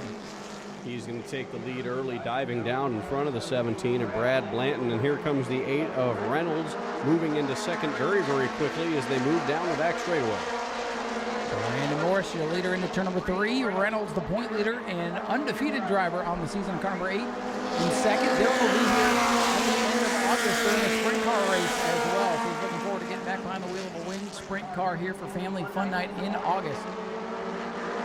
They roll down the back straightaway, and the 8 is slowly catching on Morris. And we've got the number 6 car in the back, a little bit slower off the pace. But here comes Gage Spears in the X, rolling down the garage area. Got his transponder put on, so he'll come out now and run some laps. We'll let him have some fun, why not? Looks like he'll be joining the field around this next time by. Dylan Reynolds closing the gap on Brandon Morris, but couldn't quite get there just yet. And here comes Spears.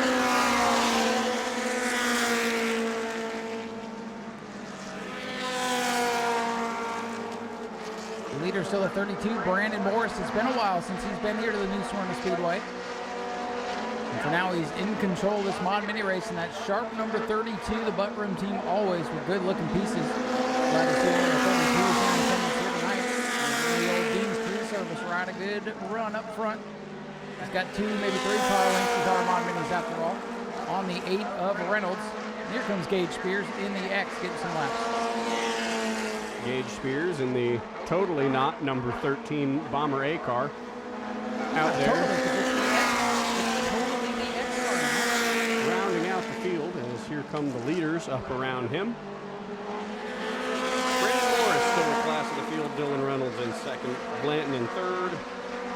Mark Broke holding it down in fourth. And then Gage Spears, of course, on the shotgun of the field. A pretty comfortable leader. Might be tough for Dylan Reynolds to get up there and battle with him. We'll see what's going to happen. Reynolds has been good all season long. 32 Morris, his first trip here, and regular at the Auburndale Speedway with that track on its summer break. Whoa, Gage Spears, big sideways there off turn 4. Gets it down out of the way.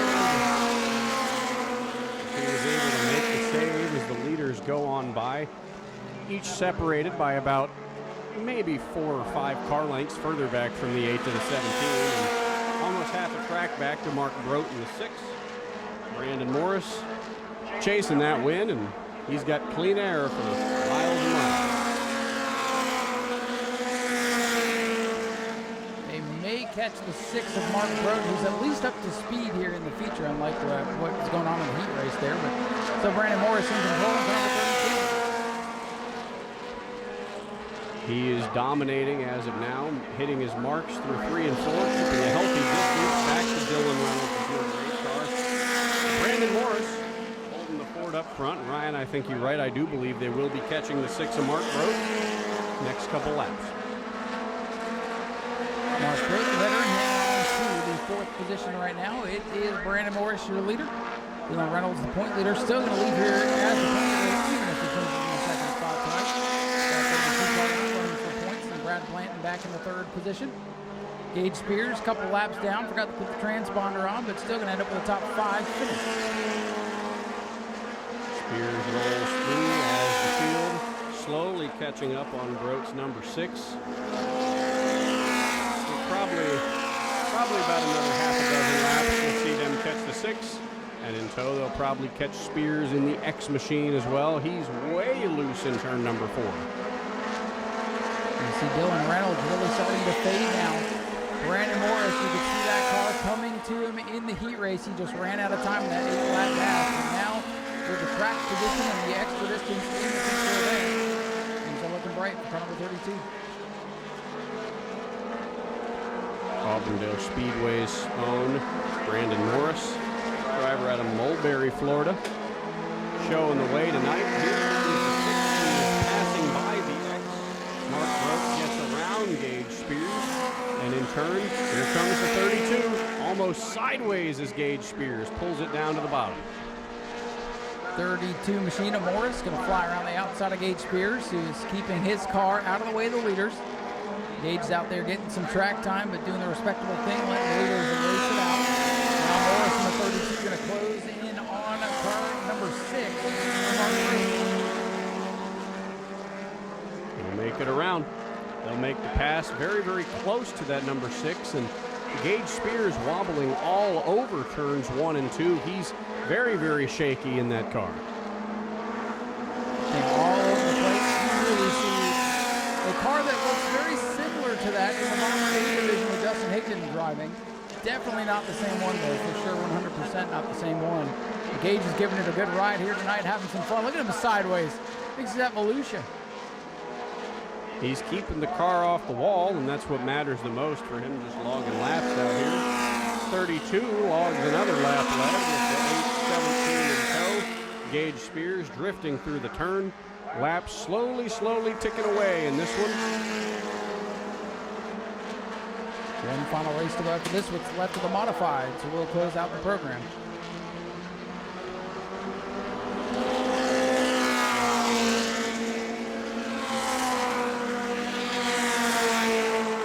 Goes the 17 car, Brad Blanton up around the 6. Now everybody has passed the 6 car of Mark Brote, falling further and further back. He's 2 laps down now. Should be clear sailing for this point. The 32 of Morris. And Brandon Morris might be his lucky day.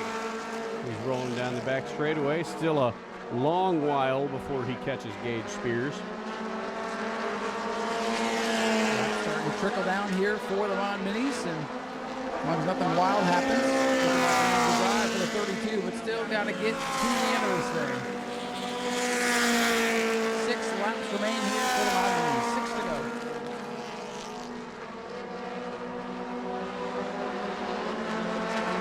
Rolling down, of course, the 32 car, Brandon Morris leads yet another lap, gets the 5-mile signal. Shockingly, however, that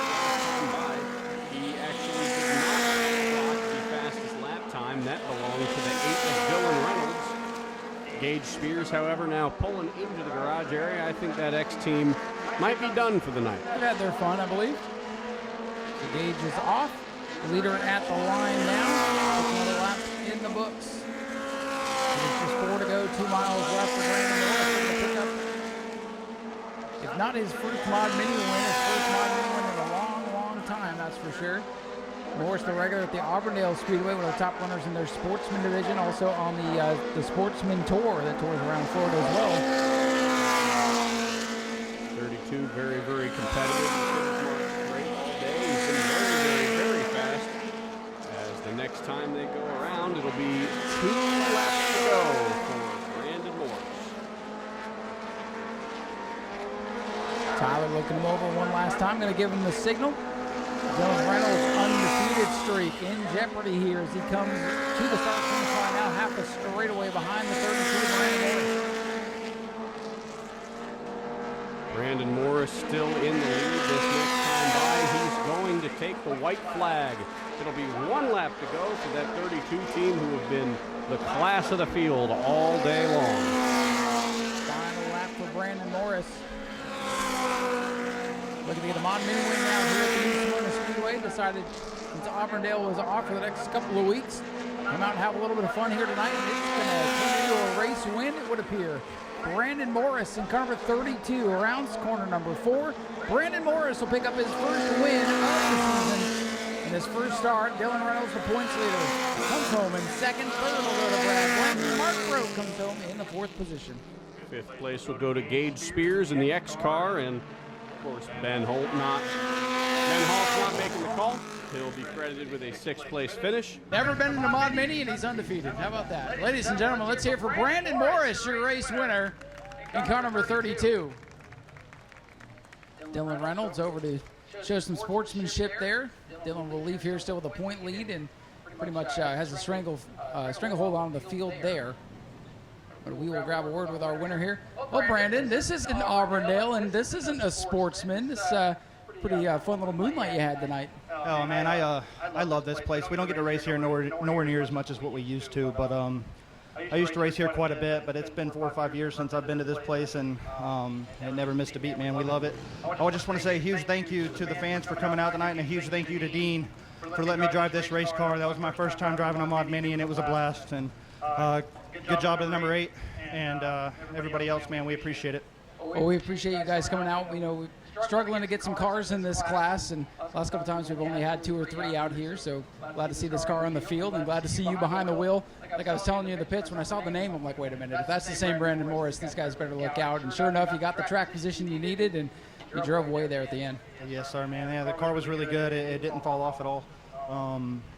Big thank you to Dean for just giving me this opportunity. My dad, Dalton, his son, everybody that come out here and worked their butt off on this thing. We had a transmission leaking, and we had to go in and pull that out, and they did a bunch of work earlier today, and I can't thank them enough for it. Brandon, thanks for coming over here, being part of the show, and good luck the rest of the year on the sportsman side of things. Yes, sir. Thank you. Ladies and gentlemen, Brandon Morris, your race winner for the Mod Minis here today, and we'll send it over to Zach to talk to our runner-up. Well, a 2nd place finish for you on the day. You know, you're still going to come out of here retaining the points lead, but how was that fight with the 32 car coming in from Auburndale? He was really, really bad fast. Yeah, it wasn't much of a fight. They definitely had the better car come feature time. We were just too free. I couldn't run with them on the long runs. I felt like we were pretty good right when we first got going, but as soon as I got the right rear hot, that was it, and just held on to it. Well, most notably, you'll still exit today with the points lead for the season and championship. Is there anyone else you want to thank here today? Yeah, absolutely. My Pop, he prepares a fabulous race car every time we come to the track. We touch 2 bolts on it all day. Maybe we should have touched a little bit more come feature time, but Robert, he busts his ass on this thing week in and week out. My buddy Brandon, my fiance, and my kid for sticking it out with us, and move on to the next one. Well, congratulations on a great run today. One more person I want to thank is Brian Finney for all the shock help and everything else that we need. So he's a great part of the team. Absolutely. It was great seeing him run his ARCA car here today earlier, too. But congratulations on a great run today. We'll turn it on over to Brian to interview our 3rd place finisher. Thank you, Zach. And we'll get a word with one of the nice guys down there in the pit area, Mr. Brad Blanton, former champion of this great division, and coming home with a 3rd place run tonight. And you kind of called it there when we interviewed you on the front straight away. The 8 and 32 are going to be hard to beat, and sure enough, they got out in that clean air and drove away. But you keep all the fenders on this beautiful machine and come home with a podium finish. Yeah, I'm really excited to look and see what my times were, because I definitely think, I know they got faster from the heat, but I think that I got faster as well because I made some adjustments. And so it's going to be great to be able to have some time to get to work. This isn't my primary anymore. So anytime you can come out and get seconds and get thirds in your backup car, that's pretty exciting, because the 2 primaries are just got a lot of work to do on them. So good night. That's a good night.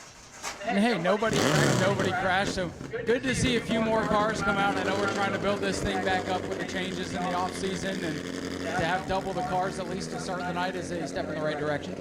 Yeah, tonight wasn't bad. We had 6. I mean, we didn't get super competitive, but most of the classes don't consistently have more than 6 anyway. I can think for years where there were several classes that were the same as us.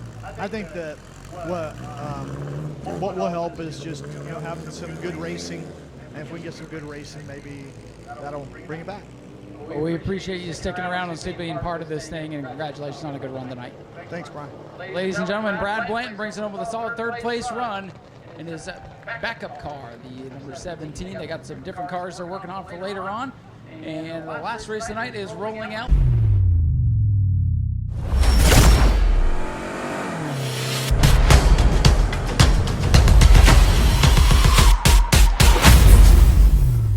So Simons moves up, the inside moves up. Same can be said for the 72 of LJ Grimm. His lane, the driver's elected the rear. He moves up to the outside pole. So that is why they are in that starting position. Figured out the mystery here at the end of the night. EJ is going to take off down the backstretch, duck down to pit road. It's the final feature of the night. It's the second for the modifieds. The green flag is in the air. Jerry Simons leads them to the green. LJ Grimm's going to need to get the power down and get the jump. He almost got the concrete instead. LJ Grimm in the 72 going to try to fight with the hammer here. He's still got position. Look at this launch off turn number 2. Grimm wants track position, and he gets the door slammed on him in the back straightaway. Simons out in front and might be waving goodbye. A little bit of sparks there in the back of the 72. Turn number 3. Here comes the 48 of Justin Spears coming up on the back end, the 14 of Brand, and it looks like it's going to be very, very close between the two of them. 4 cars left to duke it out here in the final race of the night. We'll see who's left at the end of the checkers. Only 3 finished race 1, only 4 make the call here for race 2. Point leader Alan Bruns left behind.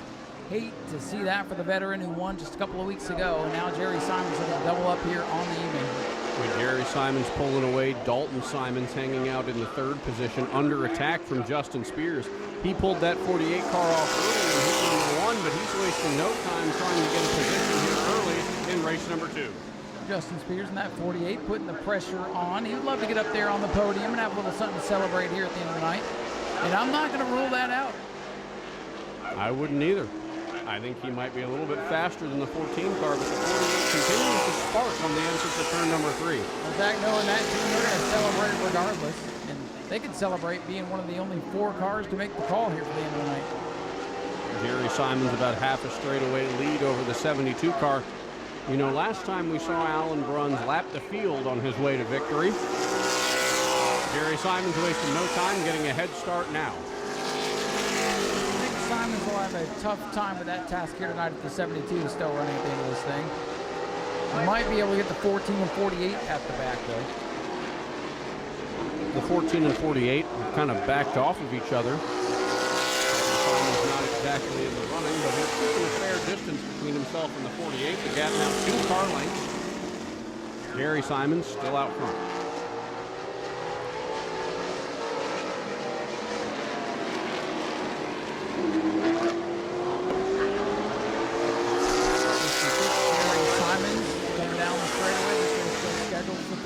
Lap. I'm going to let everybody duke it out here tonight. Track time that they paid for. And track time that we advertised for you, the race fans. Jerry Simons, the hammer, in control as the 72 machine of LJ Grimm tries to stay in his tire track. And tries to force Jerry into a mistake. The gap has kind of steadied out now with the 72 not net losing any ground, but also not net gaining it. The 14 and the 48 still backed off of each other. Rolling around.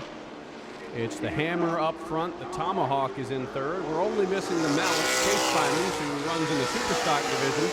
They should have took the fenders off the Superstock and let it roll. Would have been very great to see a Simons family affair in this one and see Chase in it, but... I mean, it's not like we saw a Bomber A in the Mod Minis or anything tonight, right? Allegedly, of course. Of course. But we do know that Chase, he's been tearing it up in Superstocks this year. It'll be good to see him back on the track come next week. Superstocks a couple of weeks off. They're going to be very exciting next Saturday. The E-mods will be here next week as well. Bomber A's, Bomber B's, and the 602 mods, which have been pretty wild themselves. 602 has been very, very interesting this year. We saw a pretty vicious crash there at the entrance of turn number 1 about a month and a half ago. Thankfully, everybody was all right, but that series is very, very competitive for being a trophy series. And of course, mentioning Matt Jarrett, who went hard in the turn 1 wall. Good news is, he's okay. He was back racing a couple of weeks ago at Auburndale and wanted to be back here tonight, but that car's still torn up after the last couple of races. So we'll hope to see them back for the next modified event. For now, it's still Jerry Simons up ahead of LJ Grimm. They're in their own zip code right now. They are powering around. ahead of those third and fourth place competitors. Jerry Simons, the Simons Racing family, one of the many, I don't want to call them royal families, Ryan, but very notable groups of people who've run here over the years, and the Simons family absolutely being one of them. Probably up there on the Mount Rushmore of families here at East Point.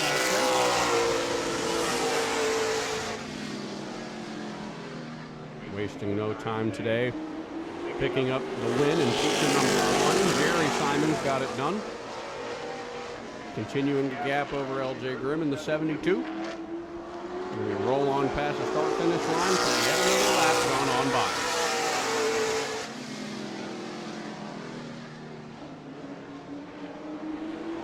The laps winding down here for the James Trail Modified Challenge Series. As Jerry Simons still in control of this one. There will be 19 laps remaining for Jerry Simons. Jerry Simons rolling around turns 1 and 2. Again, LJ Grimm can't seem to find that long run speed he found on that first green flag run. Still keeping his distance.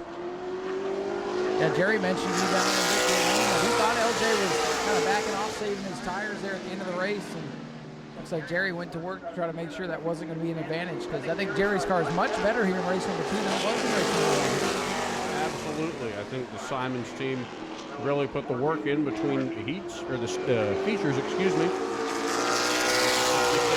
Much more dominant this time around.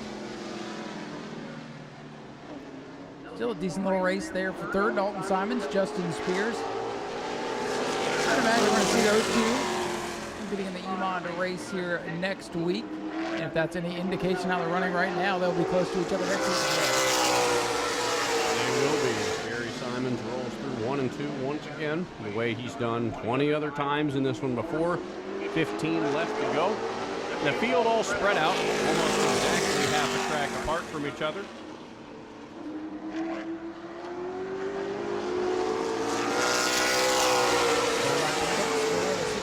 Jerry Simons, he's got this race in control as long as those gremlins that he's had a lot of the season don't pop up. He's in good shape to win number 2 on the night and unofficially be the point leader heading out of here tonight.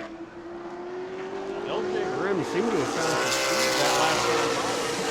About 2 car lengths off that gap to the lead, but he got loose off 4. Yes, he did. We seriously have to start talking about the possibility of them catching the slow cars, the 14 and the 48. I think they'll do that before the end of the race, but it's just a matter of when, and can the 72 capitalize?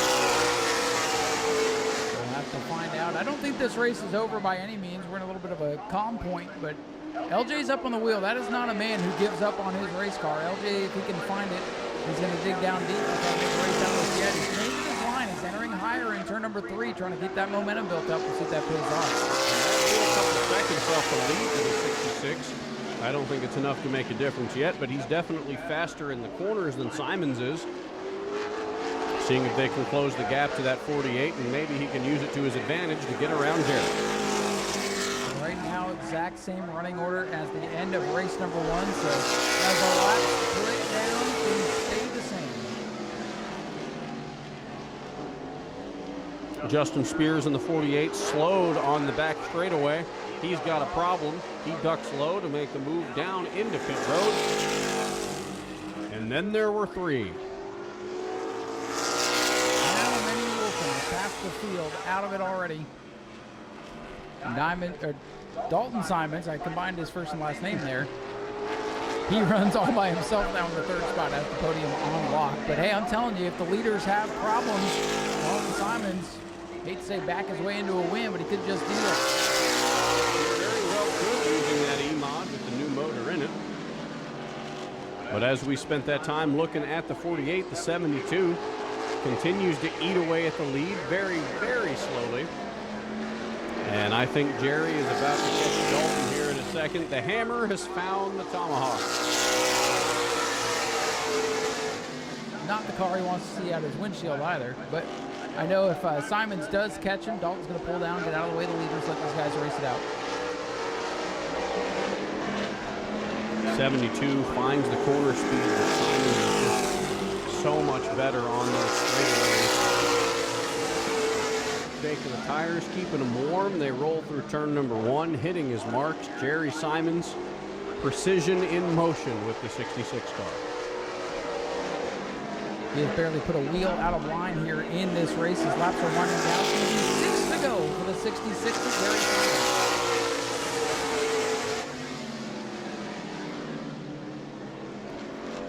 LJ eating into that lead a little bit in every turn, but with only 5 to go this next time by, I don't think he's going to have the time, but who knows?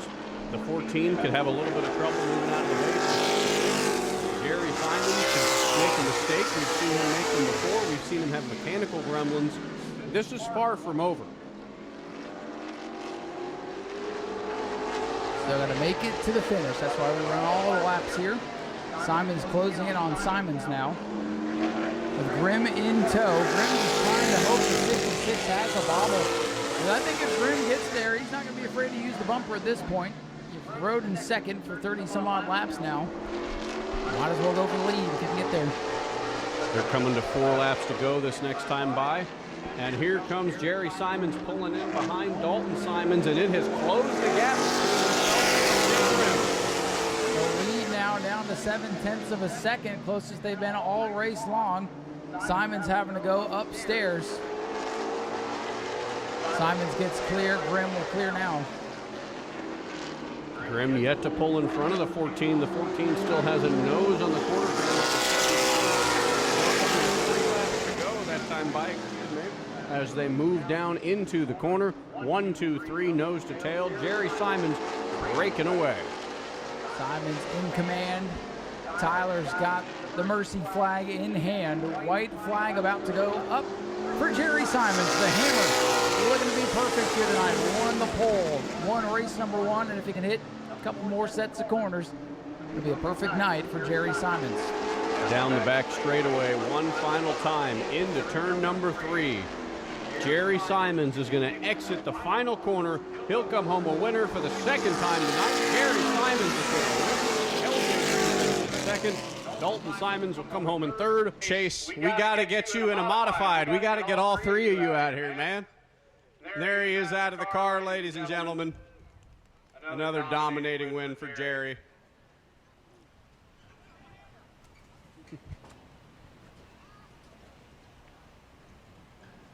All right, Jerry, an absolutely perfect night for you, a dream night. 2 wins, dominating performances, this time more than the last. Did you guys work on anything between the first and the second features to get this car any faster? No. When you run that good in the first one, all you do is check everything out, make sure nothing's going to fall off. We did swap the right side tires because these things abuse the right rear. Move the right rear up to the front, put the front on the rear, and that's about all we did. So let me thank my sponsors again, Gene Kelly Roofing, EJ American Auto, he helped us out a ton tonight, JC Radall for sure, Dave Sand and Gravel, who else back there?